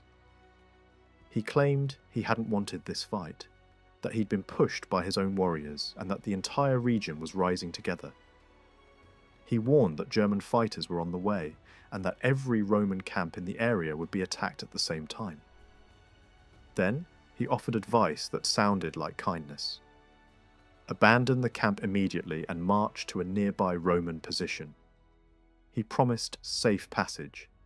He even framed it as helpful for both sides, because his people wanted the camp gone so the supply burden would end. Back inside the fort, the officers argued. Cotta insisted the camp should not be abandoned without orders from Caesar. The defences were strong, they weren't starving yet, and leaving on an enemy's suggestion was madness. Many supported him. Sabinus disagreed violently. He believed Caesar wouldn't return in time, that help was uncertain, and that staying meant slow death if a larger coalition arrived. He pushed hard, became emotional, and finally forced the decision. At dawn, they would march. The night before the departure was chaos. Men sorted gear, loaded animals, and tried to convince themselves they were making the smart choice. No one slept. Outside, Ambiorix listened to the noise and understood immediately. The Romans had taken the bait. At first light, the column left the camp stretched out and heavy with baggage, exactly the shape an ambush wants. After a short march, the lead units entered a narrow valley hemmed in by wooded hills. The rear was still filing in when warriors erupted from the trees. The front was slammed, the rear was shoved forward, and attacks poured in from all sides. Sabinus ran around trying to give orders, but the column was too long and the terrain too tight. Cotta stayed calmer, and together they chose the only move that gave any chance. Abandon the baggage and form a tight defensive ring, but the decision itself told the enemy everything. It signalled fear. Some soldiers broke discipline, slipping away toward the abandoned wagons to save valuables. The attackers, sensing weakness, grew bolder. They didn't rush into Roman blades. Instead, they stepped back and turned the fight into a killing ground. They hurled missiles from safety, and whenever a Roman unit charged, they scattered and pulled them out of formation. The moment those Romans tried to fall back, the attackers surged in and cut them down. Hour after hour, the ring held even as casualties mounted. Centurions fought like anchors, refusing to let the line dissolve. Individual acts of courage flashed through the disaster, men dying to protect family, officers bleeding while shouting encouragement, wounded soldiers refusing to collapse. But the outcome was closing in. The sun was dropping, the ring was shrinking, and the Romans had no way to answer the storm of missiles. Finally, Sabinus tried the one thing he had left. He sent a messenger to Ambiorix asking for mercy and a meeting. Ambiorix replied that Sabinus could come and speak and that his personal safety would be guaranteed. Sabinus asked Cotta to join him. Cotta refused flatly. He would not negotiate with an armed enemy, and with that, the disaster moved toward its final act, Sabinus walked out with a small group of officers, trusting that a talk would end the bloodshed. Ambiorix immediately demanded that he lay down his weapons. Sabinus obeyed and, trying to keep the moment calm, told the others to do the same. What followed looked like negotiation, but it was theatre. Ambiorix spoke slowly on purpose, stretching every sentence, keeping Sabinus standing there, exposed and helpless. While he talked, warriors slipped around behind the Roman party. Then, in a heartbeat, Sabinus was cut down. That was the signal. A roar went up from the trees and hillsides, and the attackers slammed into the exhausted Roman formation. Cotta and most of the men were overwhelmed where they stood. A few managed to break away and sprint back toward the abandoned camp. But the retreat turned into a last stand. One of the standard-bearers, seeing pursuit closing in, hurled the legion's eagle inside the ramparts so it would not be captured, then fought until he fell. The survivors held out until darkness. When they understood there was no escape, many chose to die by their own blades, rather than be taken. A handful escaped through the woods and reached Labienus, bringing the full story. Ambiorix didn't pause to celebrate. He knew momentum was everything. With his horsemen he rode hard through the night and into the next day, gathering allies as he went. The Atuatuci were pulled into the uprising, and then he drove straight toward the camp of Quintus Cicero, crossing into Nervian territory and reminding them of old slaughter and old rage. His message was simple. This was the moment they would never get again. One isolated legion, a chance for revenge, a chance to tear down Roman control for good. The Nervian chiefs accepted. Smaller groups rushed to join them. The Eburones came too, now confident after their victory. Their cavalry reached Cicero first and cut down soldiers who were outside cutting timber. Inside the camp, there had been no warning at all. The attack hit like a storm breaking without thunder. The first shock nearly smashed the defences. Cicero reacted fast. He sent messengers to Caesar immediately, promising rewards to anyone who got a letter through. Through the night, the legion worked like men digging their own survival out of the earth, raising wooden towers, strengthening weak points, repairing the rampart, turning a camp into a fortress. At dawn, the attackers came back heavier in numbers, pushing into the ditch, trying to climb, trying to break the line. The Romans held them off, but every day the pressure grew. The siege settled into a grinding rhythm. Each night, the defenders rebuilt and prepared.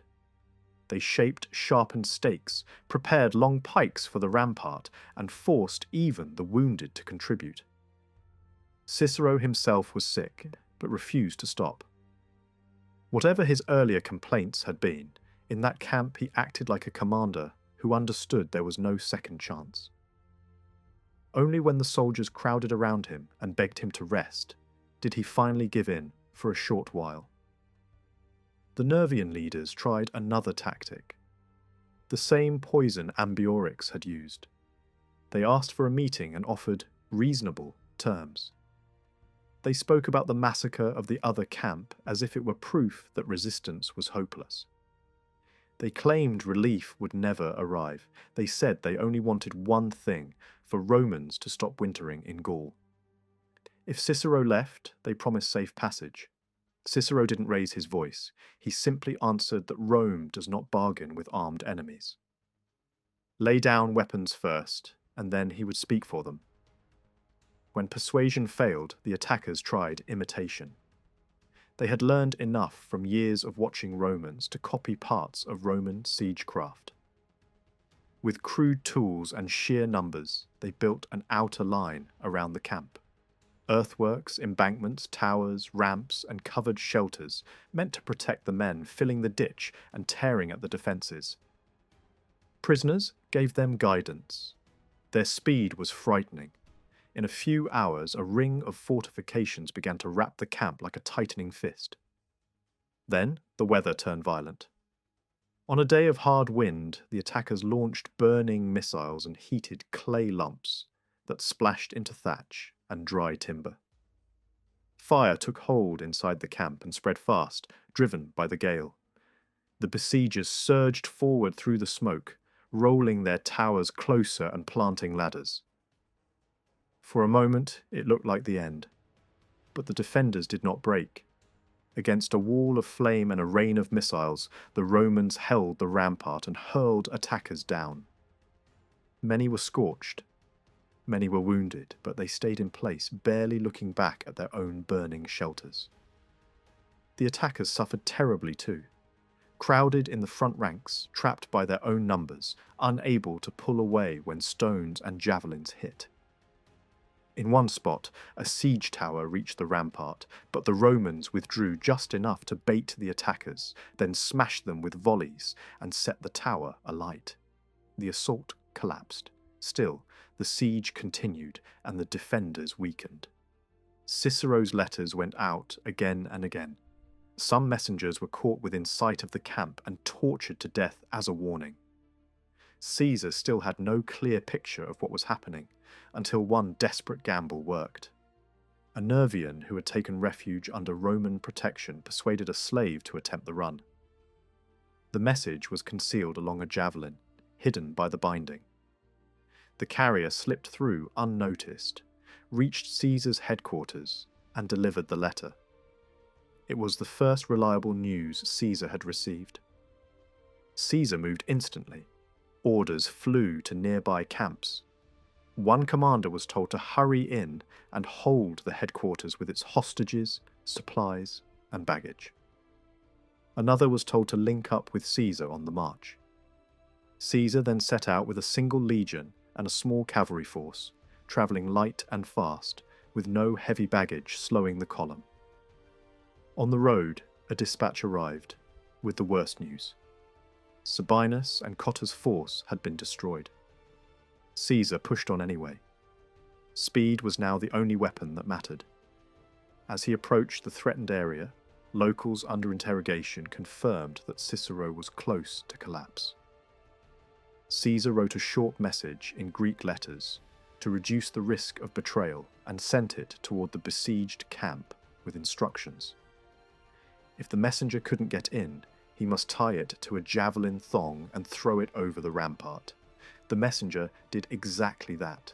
The javelin lodged in a tower and went unnoticed for 2 days, until a soldier finally spotted it, brought it to Cicero, and the letter was read aloud. Exhausted men who had been fighting on fumes suddenly found their breath again. By then, the attackers had lifted the siege, not out of mercy but calculation. They turned to intercept Caesar. Caesar learned their intentions through another message from Cicero and prepared carefully. He refused to rush into a battle on bad ground, especially against overwhelming numbers. Instead, he chose his position, built a camp deliberately small and acted as if he were afraid, raising ramparts in a hurried way, blocking gates as if panicked, pulling cavalry back at the first clash. The enemy watched and believed it. They crossed the stream, climbed uphill, and walked straight into the trap. At the moment they began filling the ditch and tearing at the rampart with their hands, the Roman line exploded outward. Cohorts charged from multiple points at once, cavalry thundered in, and the attackers, stunned by the sudden switch from fear to violence, broke and ran. Caesar stopped the pursuit before it dragged his men into woods and marshland. He didn't need a heroic chase. He needed his army intact. By mid-afternoon, Caesar reached Cicero's camp without losing a single man on the final approach. The scene inside told the story. Caesar inspected the attackers' abandoned earthworks with open admiration at how quickly they had learned. Then, he paraded the legion and saw the cost. The majority were wounded. He praised Cicero publicly, called out brave officers by name, and made sure the survivors understood that their stand would be remembered. From prisoners, he gathered details of the earlier massacre. then addressed the troops again the next day, blaming reckless leadership for the disaster, but insisting the army had recovered its honour through discipline and endurance. The relief spread shockwaves across Gaul. Armies already moving toward other Roman camps turned back when they heard Caesar had won. Labienus, who had been under threat, saw his enemies retreat as soon as the news reached them. For a moment, the rebellion looked as if it might collapse, but the damage was done. A Roman legion had been wiped out. The myth of Roman invincibility had cracked, and that single crack was enough to light ambition everywhere. Secret meetings multiplied. Messages passed between tribes. Many chiefs began imagining that they too could score a victory, like Ambiorix. Caesar understood exactly what that meant, and he changed his routine. Instead of leaving for Italy, he stayed in Gaul through winter. He concentrated several legions near his headquarters, summoned suspicious leaders, and made it clear he knew far more than they assumed. Fear kept many from open revolt, but not all. In some regions, defiance hardened. One powerful tribe condemned Caesar's chosen ruler and drove him into exile. Another leader, Indutiomarus, grew more dangerous than ever.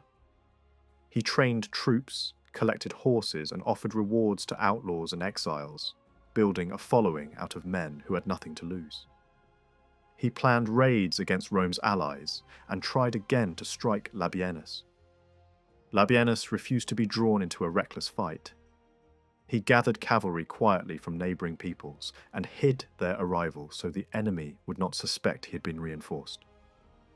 Then, when Indutiomarus's warriors were scattered and careless after their usual taunts, Labienus struck at once. Roman cavalry burst out. Cohorts followed, and the enemy fled. Labienus had given a single priority: catch Indutiomarus. He was overtaken at a river crossing and killed, his head taken as proof. That blow scattered the immediate warbands and bought Caesar a short calm. But Caesar didn't trust calm. He believed a wider storm was forming. So he expanded the war machine, raising fresh legions, pulling in additional manpower through political allies, and preparing to convince Gaul that Rome's reserves were endless. When the next wave of resistance rose, new alliances, fresh threats, and Ambiorix still loose, Caesar struck first again. He launched winter raids that hit before enemies could gather, forcing quick submissions through speed and shock.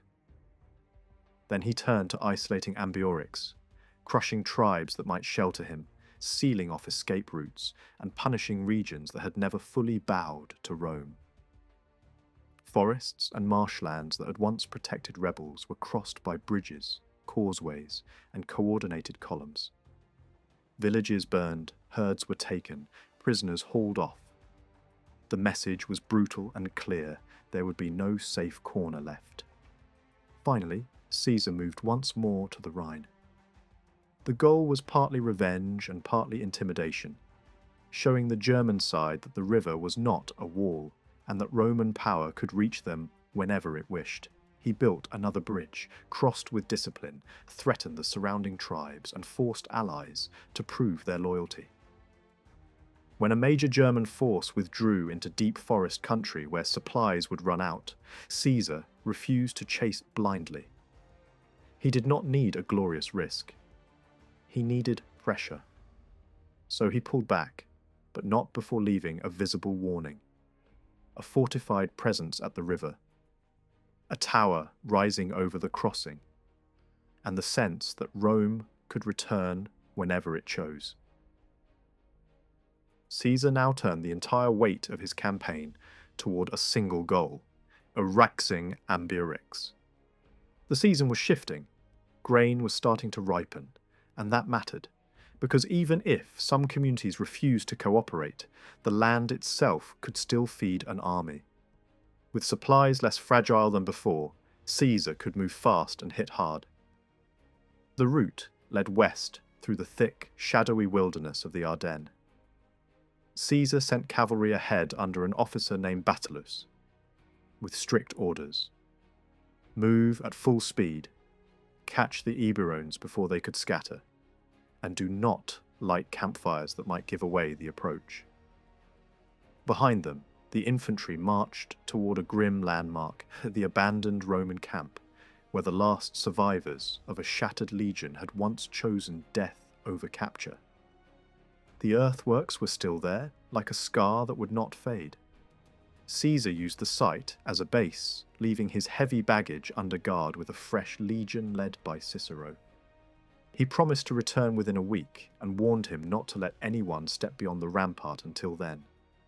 Then, he split his force. 3 separate strike groups pushed into Eburonian territory from different directions. Their job was simple: burn, seize, interrogate, and close every escape route, then regroup quickly for a final sweep. Caesar himself moved toward the lower Scheldt, hoping to corner Ambiorix near the far edges of the Ardennes. For Ambiorix, it became a hunt for survival. Basilus's horsemen, guided by frightened locals taken from the fields, rode deep into the woods and reached a small clearing where a cottage stood, supposedly the king's hiding place. But Ambiorix's followers fought like men, buying time with their own lives. In the cramped space, they threw themselves at the Romans, long enough for their leader to mount up and vanish into the trees.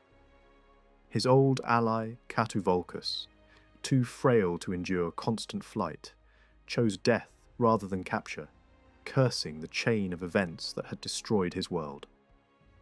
The Eburones had no strong cities to retreat into. They were a people of forests, marshes, and scattered homesteads. Ambiorix sent word across the countryside that there would be no organized defense. Everyone had to save themselves. Some fled beyond the region altogether. Others disappeared into the Ardennes. Many hid in bogs or on small islands in the waterways near the Scheldt. Caesar found no army to meet him in open battle. Instead, he met a landscape full of ambushes. Every hollow, every thicket, every wet patch of ground could hide armed men waiting for a mistake. That kind of war punished heavy infantry. A tight Roman formation was unstoppable on open ground, but useless against enemies who refused to stand and fight. So Caesar had to do the opposite of what his legions were built for. He sent out small mobile parties in every direction to search and strike. Even that was dangerous. Narrow woodland tracks could break units apart, and the Eburones knew the terrain better than any Roman guide ever could. Desperate men, fighting on home ground, only needed one opportunity. A few soldiers who wandered off hunting loot were cut down and never returned. Caesar's instincts as a commander made him cautious here. His troops were thirsty for revenge, and revenge makes soldiers careless. He tried to protect them from their own anger by outsourcing the risk. He sent word to neighbouring tribes, inviting them to raid Eburonian territory and take whatever they could carry. It served 2 purposes at once. It surrounded the fugitives with even more enemies, and it kept Roman losses lower. Soon the forests filled with eager plunderers, drawn by the promise of cattle, captives, and anything not already burned. Even old enemies joined the chaos. A German group across the Rhine crossed over with cavalry and light troops, hoping to share the spoils. Eburones were seized in large numbers, herds driven off, and families dragged from hiding places. But greed quickly pulled the raiders away from Caesar's plan. One captive reportedly told them Caesar was far off and a far richer prize was within reach: the Roman base camp at Atuatuca, where stores and loot were concentrated. That was exactly where Cicero was stationed. Caesar was expected back soon, but Cicero had received no message and began to worry. Up to that point, he had followed orders strictly and kept everyone inside the defences. But supply pressure grew. Grain fields were close. The Eburones seemed too scattered to risk an attack so near a Roman stronghold. and the soldiers were starting to mock his caution.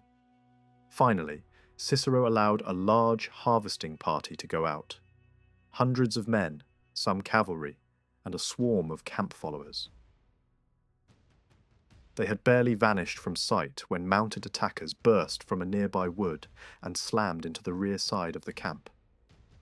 Traders and non-combatants outside the walls were cut down immediately. The gate guard barely held under the first impact. The enemy spread around the fortifications, searching for a weak point, but the position and defences were too strong for a quick breach. Inside, panic rolled through the camp. Many of the recruits were young and untested, and they remembered the slaughter that had happened in the same region before. Even Cicero faltered. Then one man changed the whole moment. A veteran centurion named Sextius Baculus, sick and starving, heard the noise and staggered from his tent. Without hesitating, he grabbed a sword and shield from the nearest men and planted himself in the gate. The officers on duty rallied around him. For a crucial stretch of time, they held the entrance by sheer will. Baculus was badly wounded and collapsed, but his example snapped the recruits out of paralysis. The camp did not fall. Outside the walls, the harvest party was trying to return. They heard the fighting, saw the enemy, and froze. Most of them had never experienced a real attack. The ground offered little cover. They clustered, hesitated, and looked to their officers, only to find even good officers shaken by the shock. The raiders briefly pulled away when they spotted cavalry and infantry approaching, mistaking them for Caesar's main force. But the illusion lasted only moments.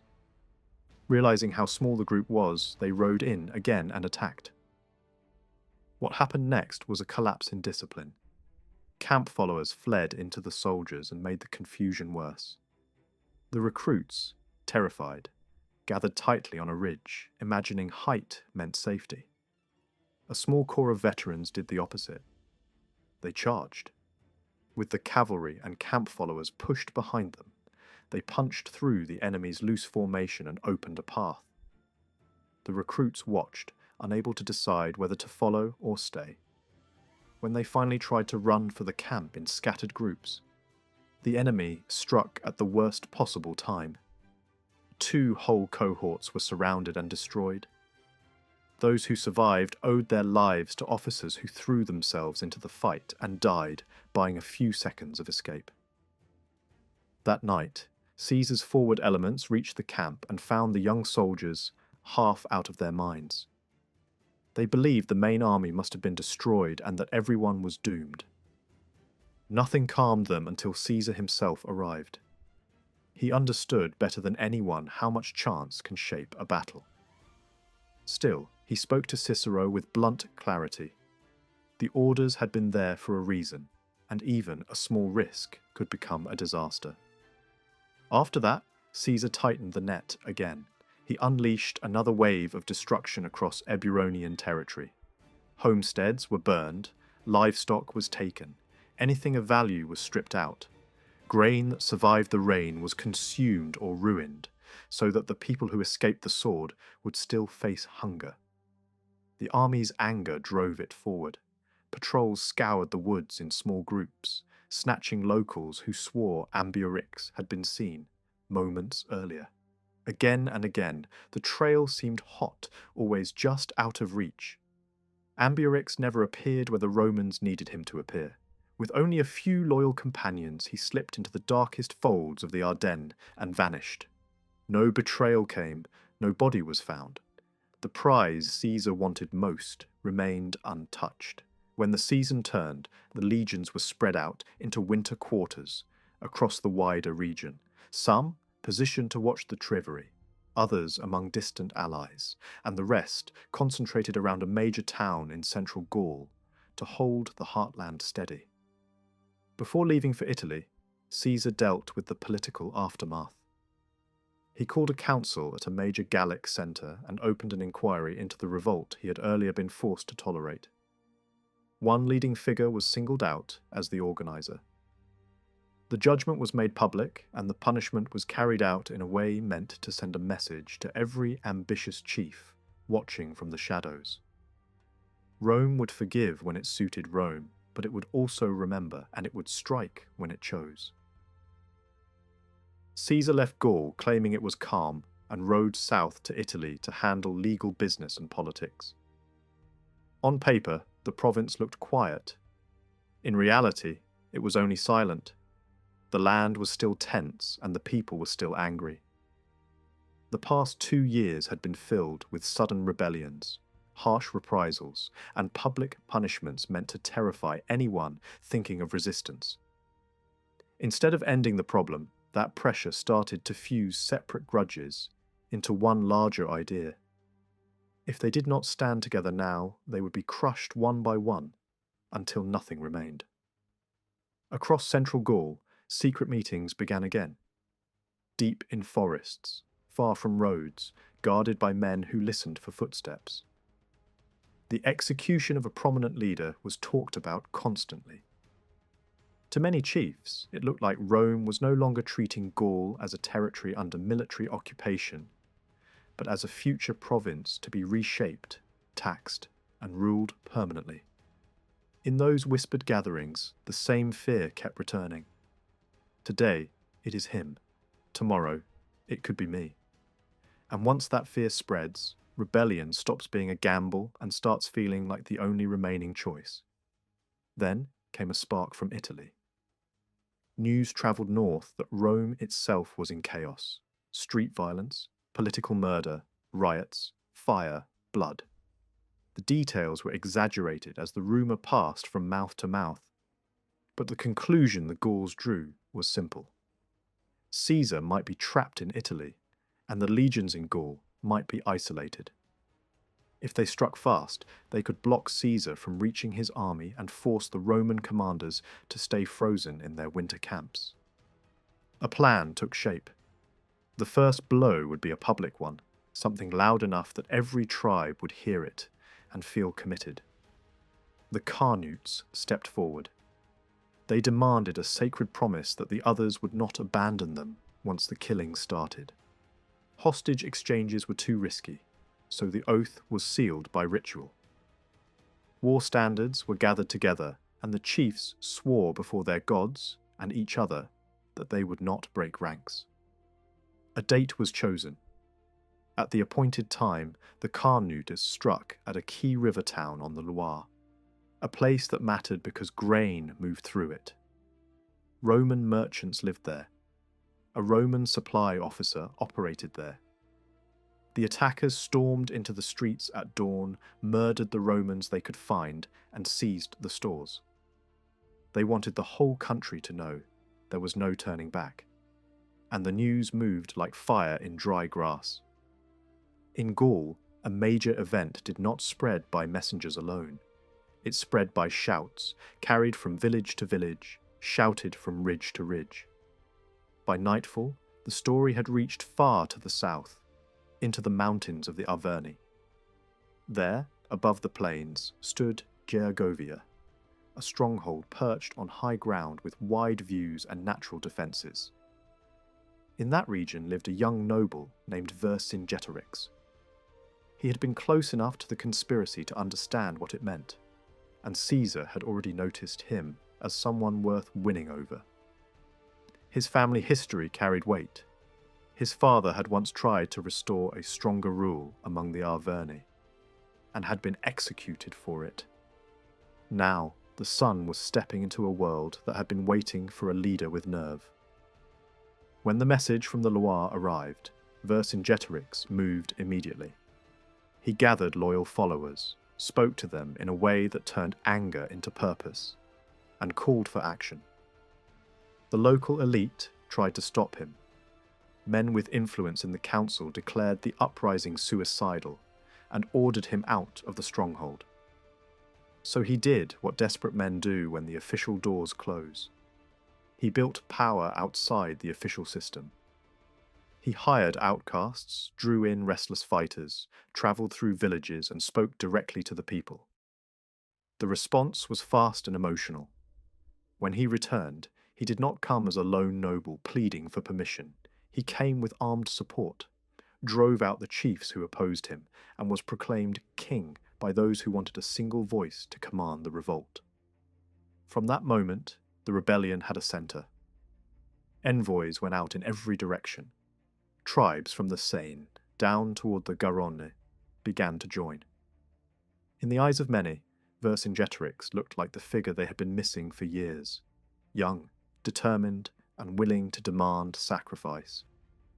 He organised the coalition the way the Romans organised armies. Each state was ordered to provide a fixed number of soldiers and hostages. Each was told to produce weapons by a deadline. He focused especially on cavalry, because he understood what open battle meant against Roman legions. And he enforced discipline with fear, punishing hesitation brutally, so no one could pretend neutrality once they had chosen a side. Even so, Gaul was not one mind. Powerful allies of Rome stayed loyal or stayed cautious. The Aedui hesitated, unwilling to commit to an Arvernian-led war. Other tribes watched to see who would win before risking everything. Some regions were too distant or too divided to move quickly. Vercingetorix had the beginning of a national uprising, but he still had to prove it could become a national war. His opening strategy was smart.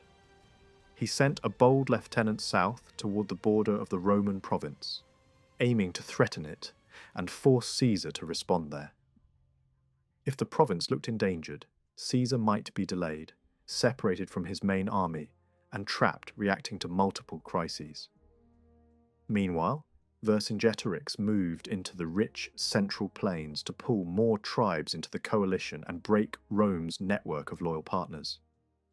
When news finally reached Caesar in Italy, the situation in Rome had stabilized enough for him to leave quickly. He brought fresh recruits to rebuild his losses. But the first challenge was not fighting, it was simply rejoining his legions. His main forces were far to the north, scattered in winter positions. Sending orders for them to march south risked battles along the way, fought without Caesar present. Yet travelling north with only a small escort was dangerous too, because the routes passed through regions that might suddenly turn hostile. So Caesar made a move that looked reckless, but was calculated. First, he secured the Roman province, placing garrisons in key areas to block any sudden invasion. Then, he gathered new troops near the edge of the mountains and chose a route nobody expected in winter, across snow-choked passes into Arvernian country. His men cut through deep snow and forced their way over the heights. The Arverni were stunned. No one believed a Roman army would cross those mountains in those conditions. Caesar's cavalry spread out, raiding and burning, creating panic and noise on purpose. The message was clear: your homeland is vulnerable. And it worked. Vercingetorix, who had been campaigning elsewhere, was forced to turn back to defend his people.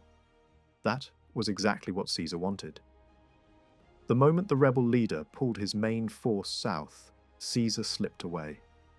He crossed back over the mountains, rode hard to the Rhone, picked up waiting cavalry, and raced north through friendly corridors and uncertain territory, aiming to reach his legions before the rebels could track him. He succeeded. Before Vercingetorix could pin him down, Caesar had reunited his army and concentrated his forces in the north. Vercingetorix recovered quickly. Since he could not stop Caesar from rejoining his troops, he struck where it hurt politically: Caesar's allies. He moved to besiege a loyal town, forcing Caesar into an ugly choice. If Caesar abandoned loyal communities, more would defect. If he marched early in the year, supply problems could cripple him. Caesar chose to protect his allies and marched out. But he also chose to punish the place where the revolt had started, Cenabum.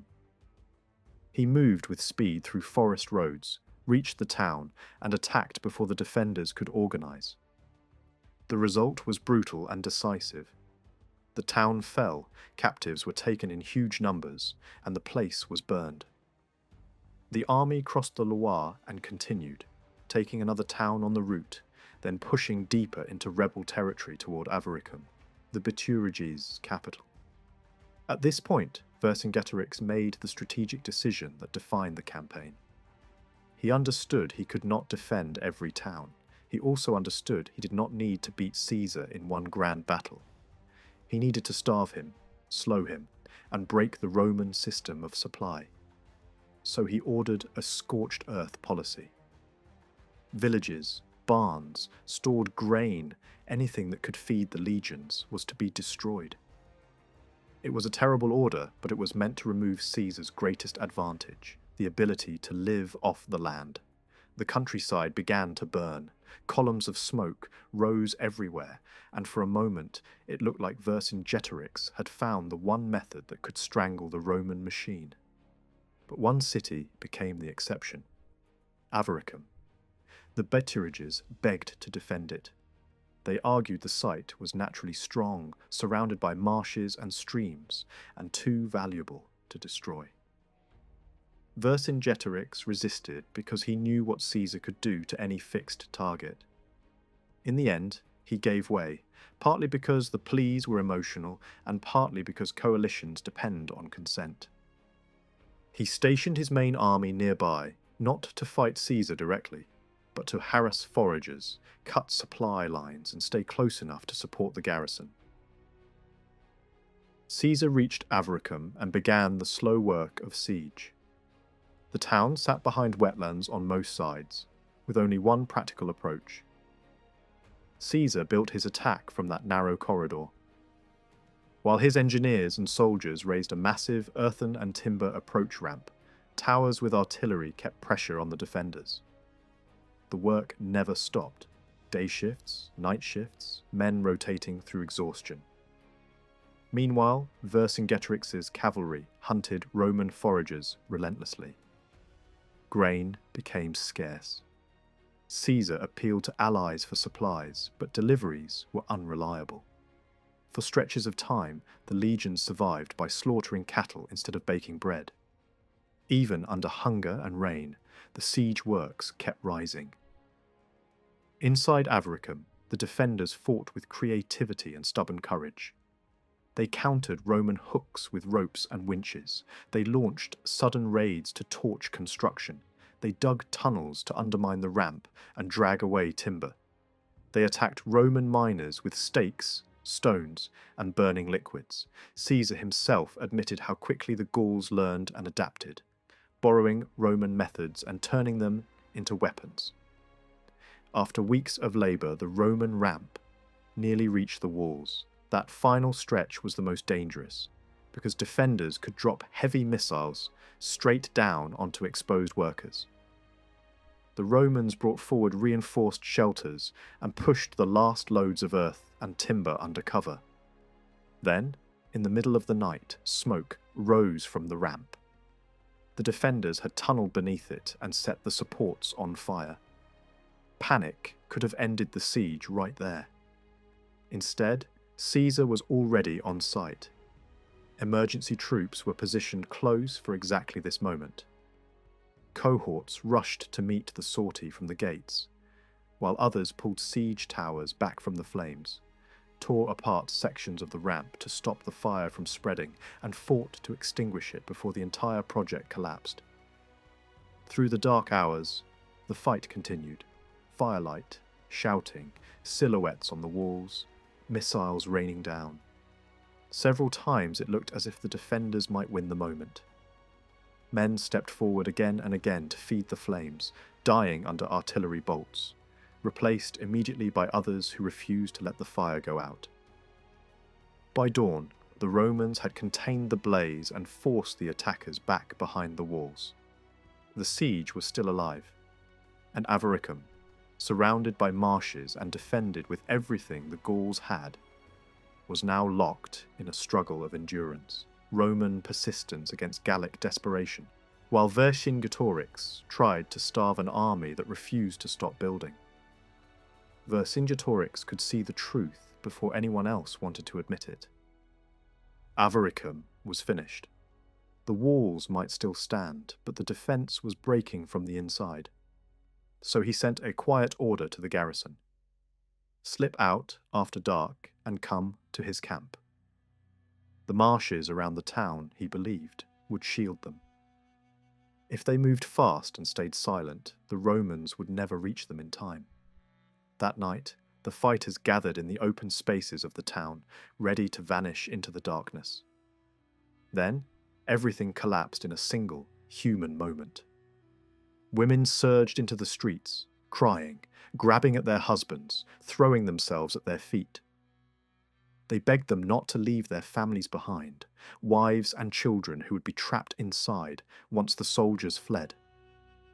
The men tried to push through anyway, desperate to escape. But the shouting turned into screams, and the panic turned into noise that carried straight to the Roman lines.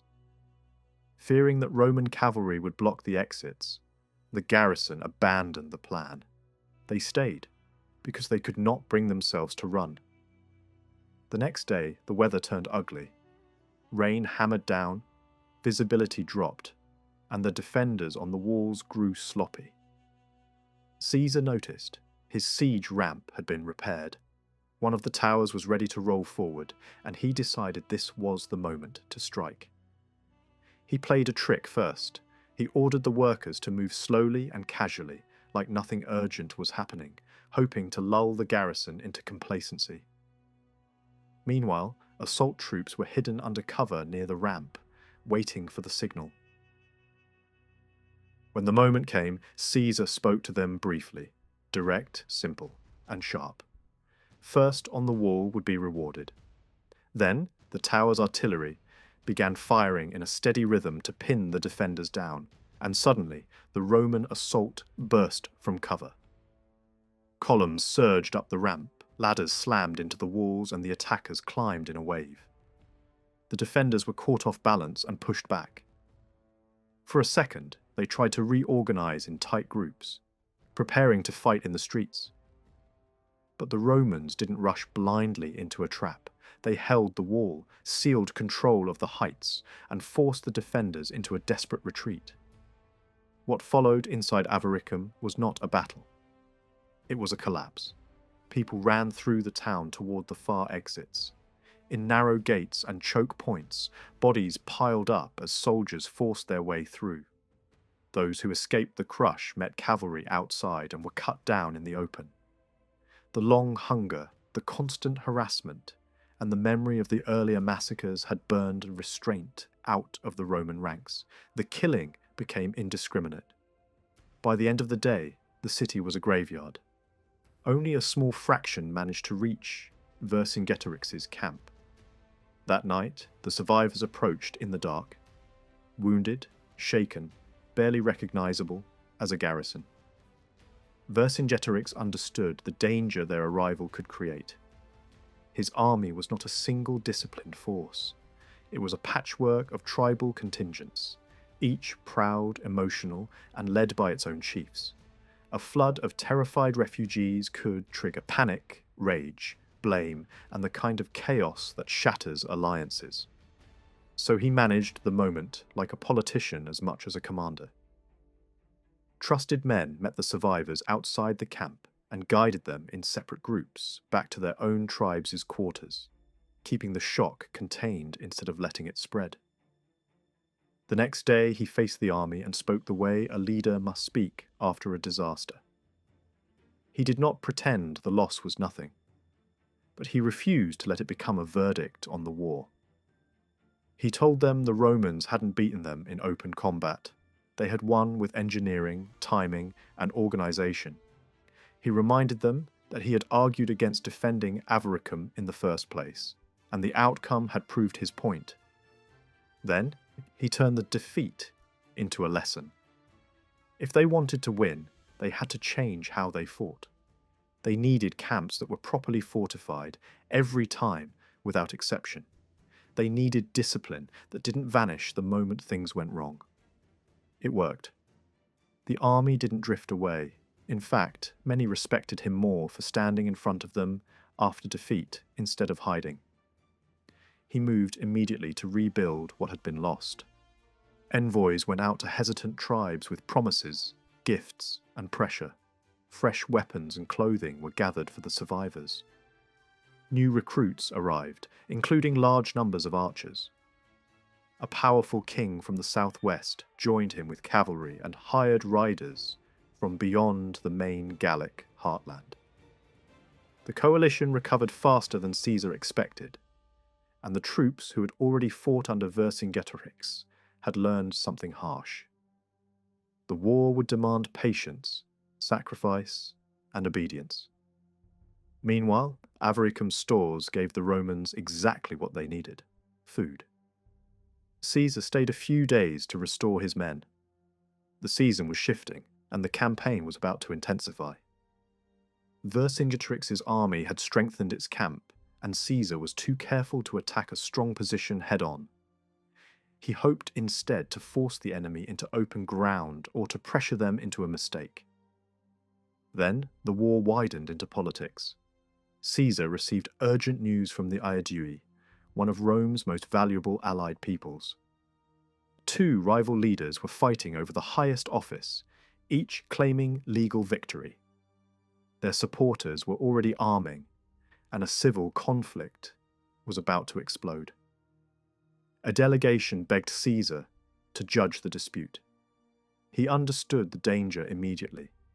If one faction felt cheated, it might reach out to Vercingetorix for help, and that single shift could tip the balance of the entire war. So Caesar paused his operations and met the leaders and their council at a town on the Loire. He handled the matter carefully, respecting local rules and avoiding anything that could look like humiliation. After hearing the arguments, he chose the candidate whose claim fit their customs more cleanly. Then he demanded something in return: real support. Infantry to protect supply routes, all their cavalry, no more half measures. After that, Caesar split his forces. One commander went north with part of the army to suppress unrest there. Caesar himself marched south with the larger portion, aiming straight for Gergovia, the Arvernian stronghold and the symbolic heart of the rebellion. He established a supply base on the way, but it was not as secure as he would have liked. Vercingetorix was on the far side of a major river. As Caesar advanced, the rebel leader destroyed bridges and shadowed the Romans from the opposite bank, refusing battle but denying crossings. For days, Caesar couldn't rebuild a bridge under constant watch. It began to look like the river might stall the campaign completely. Then, Caesar did what he often did best. He used deception. One evening, he camped opposite a damaged crossing in a wooded area. At dawn, he sent most of his troops forward in a formation designed to look like the entire army moving away, with baggage rolling behind them to sell the illusion. Vercingetorix followed the apparent main body, convinced Caesar was marching on. Caesar himself remained behind with a smaller force, waited for the right moment, and repaired the bridge quickly. Once it was passable, he crossed, then called back the troops he had sent ahead. When Vercingetorix realized he had been tricked, he abandoned any thought of fighting and raced south to reach Gergovia first. Caesar followed at a steadier pace, and soon the problem in front of him became obvious. Gergovia was not like the towns he had taken earlier. It rose high above the plain, with steep approaches, broken slopes, and natural defences that made a direct assault look suicidal. The rebels held the ground between the outer defences and the town itself. From a distance, their encampments spread across terraces and ridges like a fortified landscape. Caesar set his camp in the low ground and began testing the enemy with cavalry actions, probing for weakness. Vercingetorix kept his horsemen constantly active and used archers to make every skirmish costly. Each day, he gathered chiefs before dawn, took reports, and issued orders like a man trying to run a coalition as one army. But he missed a weak spot. Caesar identified a hill that controlled a key route down to the fertile meadows below, an access point the rebels needed for supplies. It was not held strongly enough. One night, Caesar moved out silently with 2 legions, struck before reinforcements could arrive, and seized the hill. He built a smaller camp there and connected it to the main camp with protected trenches, allowing movement under cover. It wasn't a victory that ended the siege, but it tightened the pressure and threatened the rebels' food flow. And then, the real crisis hit. The Aedui began to fracture. Despite Caesar's arbitration, factions inside the Aedui were already turning. Their leaders weighed the future the way politicians always do. If Caesar wins, loyalty pays. If Vercingetorix wins, loyalty becomes a death sentence. Some began to believe the rebellion might actually succeed, and that joining it early would bring power, not punishment. A dangerous plot formed. An Aeduan officer was placed over a marching contingent meant to support Caesar. Halfway on the route, he halted them and delivered a speech designed to ignite rage. He claimed that Aeduan cavalry serving with Caesar had been murdered. Men planted inside the columns swore the story was true. The soldiers believed it. In an instant, a unit that was supposed to reinforce Caesar was ready to defect to Vercingetorix.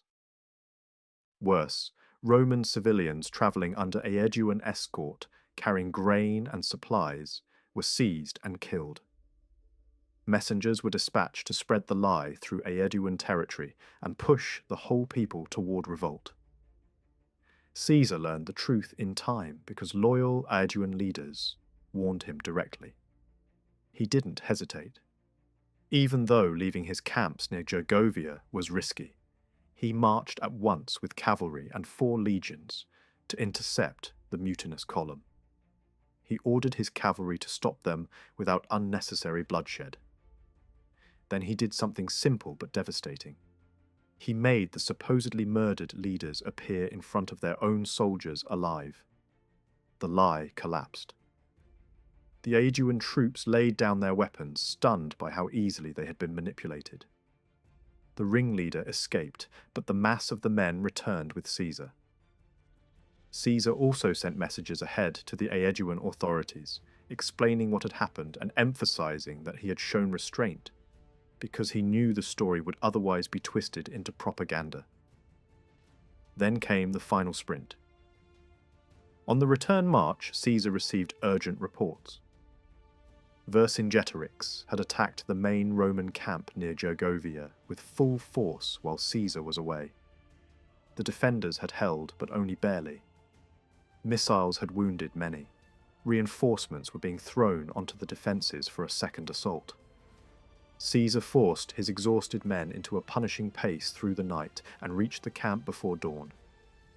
An extraordinary march that prevented a battlefield disaster and kept his entire operation from collapsing in a single day.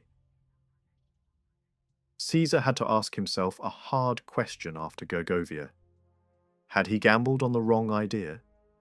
Maybe trying to calm the rival Aeduan factions had been a mistake. If he had ignored their politics and pushed his advantage after Avaricum, one side might have been forced to cling to Rome for survival.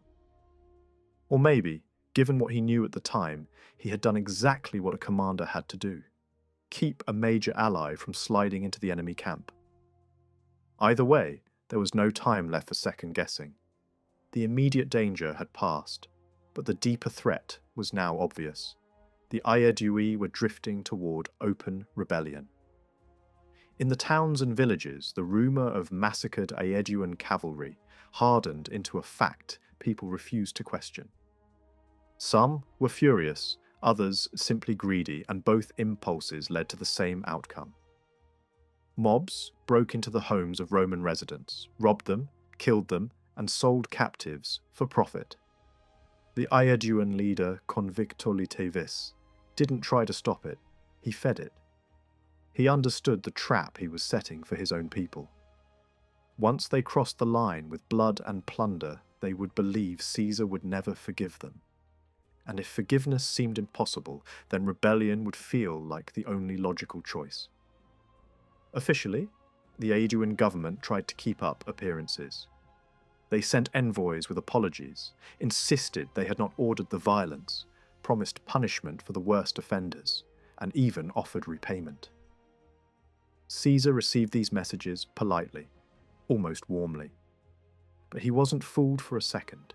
He kept the door open because a door left open sometimes saves a war. If he acted as though he believed the authorities were innocent, they might still pull back from the cliff. At the same time, he prepared for betrayal because he could read the signs. The Aedui had tasted loot, and loot is a dangerous kind of loyalty. Caesar now faced a brutal dilemma. If he abandoned operations near Gergovia, it would look like retreat, an admission that he could be forced away. That would encourage every wavering tribe to join the rising. But if he stayed too long, he risked being boxed in, cut off from his northern forces, and slowly starved. He needed to move, yet he needed to move without looking like he was running. Then he noticed something strange from a vantage point on a nearby height. One of the enemy positions on the ridge complex was suddenly thinly held. Desertions explained why. Vercingetorix had become alarmed about a key connecting saddle between the ridge and the main plateau. If the Romans seized that passage, the defenders above would struggle to send foragers out, and the whole position could be tightened until hunger did the work. So the Gallic leader had pulled men away to strengthen the one approach that could be climbed and defended in time. Caesar reacted instantly. He staged a night performance designed to look like a large turning movement. Cavalry rode noisily along the valley, then angled toward the distant slopes as if aiming for a high pass. Baggage drivers, dressed and mounted to resemble horsemen, followed them at dawn to make the column look even bigger. A legion slipped into concealment near a small settlement, ready to move. From his high ground, Vercingetorix saw the commotion and took the bait, rushing more men to reinforce the threatened side. While the enemy's attention snapped toward the decoy, Caesar quietly assembled assault forces at the foot of the hill he already held. He warned his officers that this was not a battle plan. It was a shock raid. Speed mattered more than anything. Control mattered more than courage. And above all, he told them not to let the men lose discipline in the rush for loot. The climb began. The Romans surged upward through a natural depression, reached the outer defences, and broke into 3 enemy camps in quick succession. The troops inside fled up the slope, half awake and stunned. One Gallic king barely escaped, scrambling onto his horse and riding off, with no time even to gather his gear. From Caesar's viewpoint, the raid had worked. The sensible next step was to regroup, hold the captured ground, and force Vercingetorix to react. But the assault force had momentum, and momentum is a dangerous thing in an army flushed with success. Caesar signalled a recall. The problem was simple and fatal. Not everyone heard it.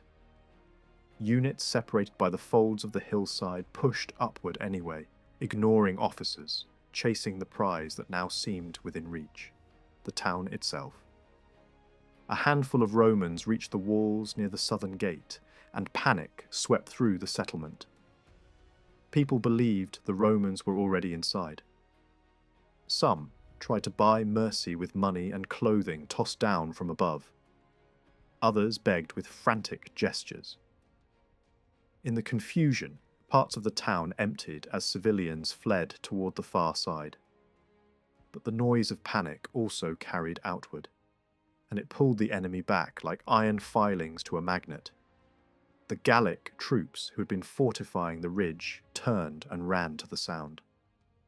Messengers drove them faster. They formed dense masses below the walls, growing by the minute. The tired Roman attackers, scattered and climbing on unfavourable ground, suddenly found themselves facing a swelling counterattack from above and below. Caesar tried to save the situation. He ordered nearby cohorts to move into position to strike any pursuers. He shifted his reserve closer, trying to stabilize the slope. Inside the town, the defenders recovered and struck back. The first Romans who had climbed onto the wall were cut down and thrown back. Others fought desperately near the gate, trying to force an entry that would never come. And then, another blow landed. One of the worst kinds in warfare. Mistaken identity. A column appeared on the Roman flank, moving over the ridge. It was supposed to be Aeduan troops sent to create a diversion. But in the chaos, Roman soldiers saw unfamiliar gear and assumed enemies. At the same time, Gallic warriors were closing in from multiple directions. The Romans broke. The retreat became a downhill scramble, and a retreat on a slope easily becomes a slaughter. The pursuers were checked only when disciplined Roman units formed on better ground and hit them from the sides. That stopped the collapse from turning into a complete disaster, but the cost was grim. Dozens of officers and hundreds of soldiers lay dead on the hillside. For Caesar, it was not just a defeat in numbers. It was a wound to authority. His soldiers had fought bravely, but bravery without obedience had turned a successful raid into a near catastrophe. The next day, he gathered the army and spoke hard truths. He praised their courage, but he made it clear that courage was not enough. Soldiers did not win wars by improvising over their commander's head. Discipline was the weapon that kept victory from turning into wreckage. He then tried to restore confidence by drawing the army up in a strong position, inviting the enemy to come down and fight. Vercingetorix refused. He had no reason to walk into a trap when time and terrain were now working for him. Caesar withdrew down the valley and the wider crisis hit like a wave. The Gauls had discovered something priceless. Caesar could be beaten. His aura of inevitability cracked. Across the region, the rebellion gained energy. Vercingetorix did not chase him into open country, because he was too careful to risk everything on a pitched battle. Instead, the strategy was colder. Close the roads, cut supplies, and let hunger and isolation do what swords might not. Then came the betrayal Caesar had been trying to postpone. Two prominent Aeduan leaders asked permission to go home, claiming they could still calm their people. Caesar allowed it, refusing to show fear or treat allies like prisoners. But once those leaders reached Aeduan territory and realized the revolt was openly declared, they seized the opportunity. They captured a key Roman supply base, looted it, burned what they could not carry, freed hostages, and killed the small garrison along with Italian merchants living there. Cavalry rode out to cut Roman supply lines and infantry threatened crossings. Caesar's situation turned suddenly dangerous.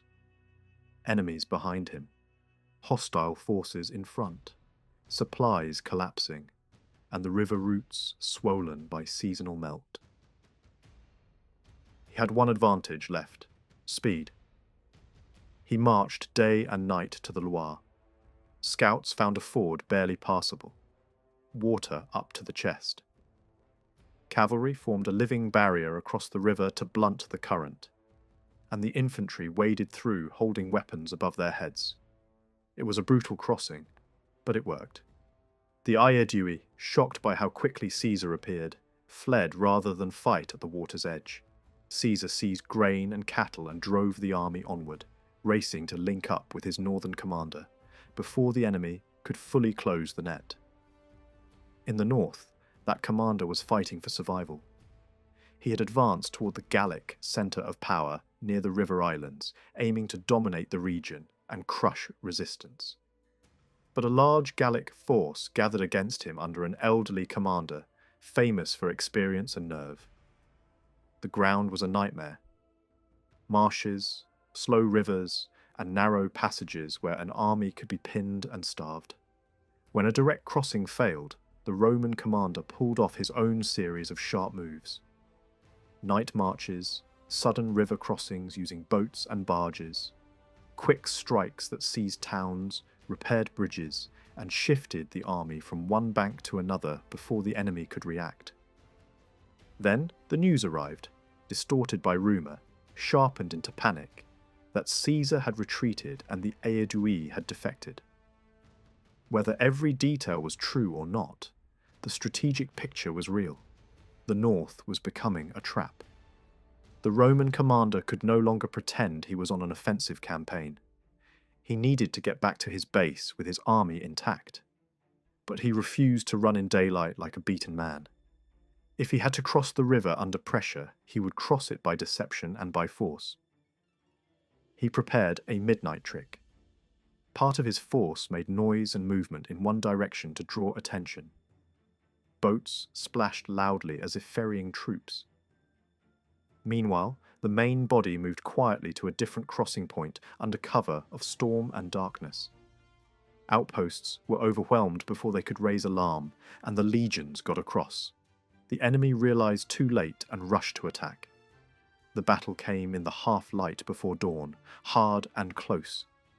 One wing of the Gallic line cracked quickly, the other fought stubbornly, led by their old commander himself. But Roman coordination decided it. The flank turned, the Gallic line was crushed, and their leader fell with his men. By morning the escape route was open, and the Roman army marched back to recover its baggage and rejoin Caesar. By now, the uprising was growing into something larger than scattered rebellions. The Aedui's defection had changed the war. Tribes that had hesitated now leaned toward Vercingetorix, pressured by threats and tempted by gold. A grand council assembled, and the question everyone had been avoiding was finally asked. Who would command the war for Gaul? The vote was unanimous. Vercingetorix became the chosen leader of a united movement. He returned to the strategy that had nearly broken Caesar once already. Starve the Romans, deny them supplies, destroy crops, burn stores, and force them to fight hungry, or not at all. He demanded hostages to lock in loyalty. He strengthened a major hilltop stronghold as a last refuge if things went wrong. And he tried to spread the war into the Roman south, hoping to shake the province itself and force Caesar to fight in two directions at once. Caesar, knowing what was coming, made his own adjustments. He called for cavalry reinforcements from across the Rhine and reshaped his mounted force, even reassigning quality horses so his new allies could stand against the well-mounted Gallic riders. Then the armies moved again, each trying to reach the south first, each trying to control the roads and rivers. Vercingetorix finally decided to risk a major cavalry clash. He saw Caesar's column moving with heavy baggage, and he believed this was the moment to smash the marching order, seize the convoy, and break Roman momentum before Caesar could reach safety. His horsemen struck the vanguard and flanks. Caesar was caught by surprise, forced to form a defensive square around the baggage, while his cavalry fought to keep the attack from spilling inward. For a moment, the Gallic riders pressed hard. Then the German cavalry hit from a flank like a hammer. The Gallic line buckled, broke, and fled. Vercingetorix pulled back fast, retreating toward a fortified hilltop town where he could not be easily attacked. That retreat led him to Alesia. Caesar followed and did not waste time on heroic assaults. He understood what the place demanded. A siege that was not just a siege, but a machine. He threw a ring of camps around the hill and began building a blockade line, trenches, ramparts, palisades, watchposts, towers. Vercingetorix tried an early cavalry sortie and was thrown back, his men cut down in the bottlenecks of their own entrances. Panic rippled through the defenders as they realized the net was tightening. Vercingetorix made a final strategic decision. send the cavalry out at night to summon all of Gaul. If a relief army arrived quickly, it might break the incomplete ring before it hardened. If it arrived late, it would starve outside the walls just as the garrison starved inside. The cavalry slipped out through the river valleys in silence, vanishing into the dark to call the nation to arms. Caesar learned what had happened from deserters, and it only pushed him into overdrive. Now, he needed 2 walls, not 1. One to keep Vercingetorix in, and another to keep the relief army out. His soldiers dug and built at a scale that stunned even hardened veterans. Wide trenches with steep sides, parallel ditches, ramparts topped with sharpened timber, towers spaced along the line, and in front of it all a field of hidden killers, pits with spikes, sharpened stakes, and barbed traps buried under brush and turf. It was not just a blockade. It was a landscape turned into a weapon. Alesia was becoming a prison with teeth on both sides, and the final storm was only a matter of time. The struggle around Alesia was never going to end quickly. Everyone knew it would test the Romans to their limits, physically, mentally, and morally. Once the Gallic relief army arrived, Caesar's men would be trapped between 2 enemies, fighting with nothing left to lose. Every hour mattered. Roman foraging parties ranged far and wide, but food was scarce and rations were cut. Day after day, and even by moonlight, the besieged watched the Roman soldiers digging, building, reinforcing, working without pause to finish their defences before the final clash arrived. Inside Alesia, Vercingetorix made a hard but necessary decision. He abandoned the outer camp and pulled all available forces back into the town. Supplies were gathered into a single controlled stockpile, placed under his authority. Any disobedience meant death. Food was distributed in strict portions. Grain was almost gone, but cattle driven into the stronghold still provided meat. Survival now depended on discipline. Beyond the hills, the call for rescue was answered. Chiefs gathered to decide the fate of Gaul. Some tribes hesitated, some argued, but most rallied behind the man they had chosen as leader only weeks before. A total levy was rejected as impractical. Too many mouths, too little food. But each tribe was ordered to send a fixed contingent. Not all responded. Some were too weakened, others too entangled, some simply unwilling. Still, the response was massive. From rivers and coasts, from plains and mountains, warriors marched. Even distant Helvetii sent thousands. Only one major people openly refused, choosing to fight on their own terms rather than submit to any commander. Even so, the relief army that assembled was enormous, cavalry in the thousands, infantry in the hundreds of thousands, convinced that sheer weight would crush the Roman lines. Inside Alesia, the situation grew desperate. Grain ran out completely. Each day the defenders scanned the horizon, searching for any sign of rescue. When nothing appeared, a grim council was held. Some urged surrender. Others demanded a full breakout. One voice proposed something far darker, survival through cannibalism, citing ancient precedent from earlier invasions. In the end, that horror was postponed. The decision was made to expel all who could not fight, the old, the weak, the women, the children. And they were driven from the gates and left between the lines. They begged the Romans for food, even slavery, anything but starvation.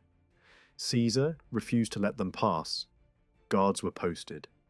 The expelled were left to die. Not long after, the wait ended. From the hills, the defenders finally saw movement. First cavalry sweeping across the plain, then infantry massing on the heights beyond. Hope exploded inside the town. Shouts rang out. The garrison prepared to strike from within as the relief army attacked from without. The first clash was cavalry against cavalry. The fighting spread across the plain, fierce and confused. Arrows filled the air. Men fell from their horses in droves. For hours the battle hung in balance. Numbers favoured the Gauls, and encouragement poured down from the surrounding hills. But Caesar had held back his strongest troops. Near sunset, fresh German cavalry charged as a single mass and smashed into the Gallic line. The collapse was sudden and total. The defenders who had sallied out fell back in despair. Still, the relief commanders refused to give up. That night they prepared for a full assault, gathering materials, ladders, hooks, anything that could break the Roman works. After midnight, tens of thousands advanced in silence. At the signal, a single great shout rose, and the defenders inside Alesia answered. Darkness swallowed the battlefield. Missiles flew blindly. Men stumbled into traps, impaled themselves on hidden spikes, or were cut down by fire from towers. The Romans bent, but did not break. Before dawn, the attackers withdrew, battered and bleeding. One final plan remained. Scouts reported a weakly held sector near a northern hill that Caesar had not fully enclosed. Under cover of night, a massive strike force marched around the hills, resting before dawn. At midday, everything erupted at once. Cavalry surged across the plain. Infantry advanced on the Roman lines. From within Alesia, Vercingetorix led his last breakout. This time, the attack came with precision and fury.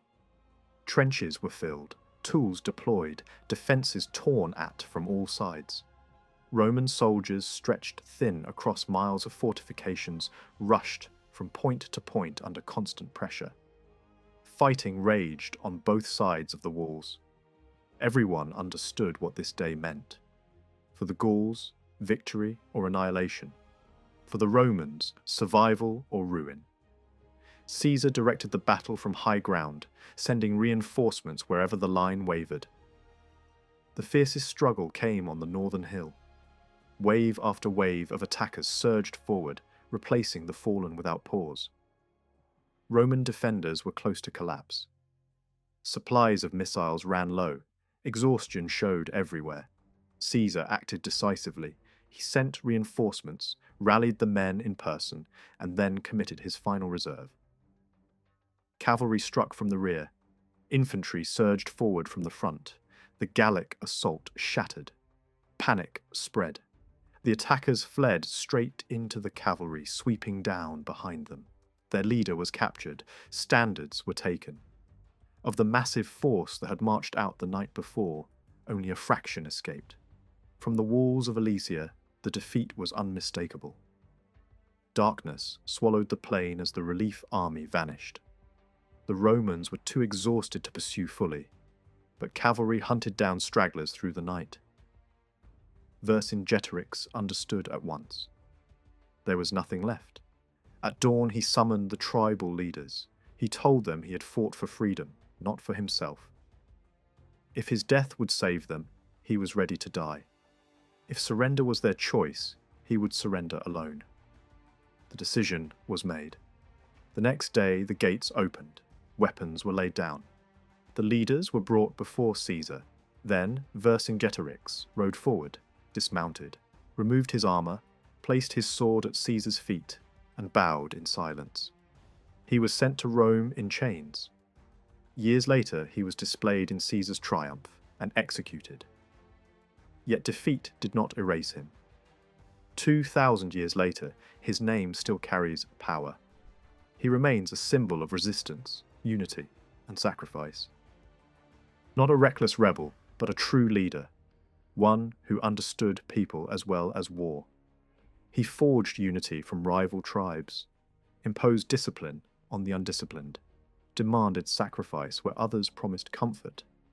He failed not because he lacked vision or courage, but because his people were not ready to follow that vision to its end. After the victory, Caesar chose to remain in Gaul through the winter. The land was broken, but not yet secure. He acted with calculation, not cruelty. Prisoners were returned, hostages taken, loyalty rewarded. His soldiers were paid for their suffering, each receiving captives to sell. Wealth flowed in. Caesar himself left Gaul far richer than when he arrived. The legions were spread carefully across the land, positioned to protect allies, restrain the restless, guard the province, and support one another if rebellion flared again. Gaul was beaten, but it would take time, vigilance, and iron discipline to keep it so.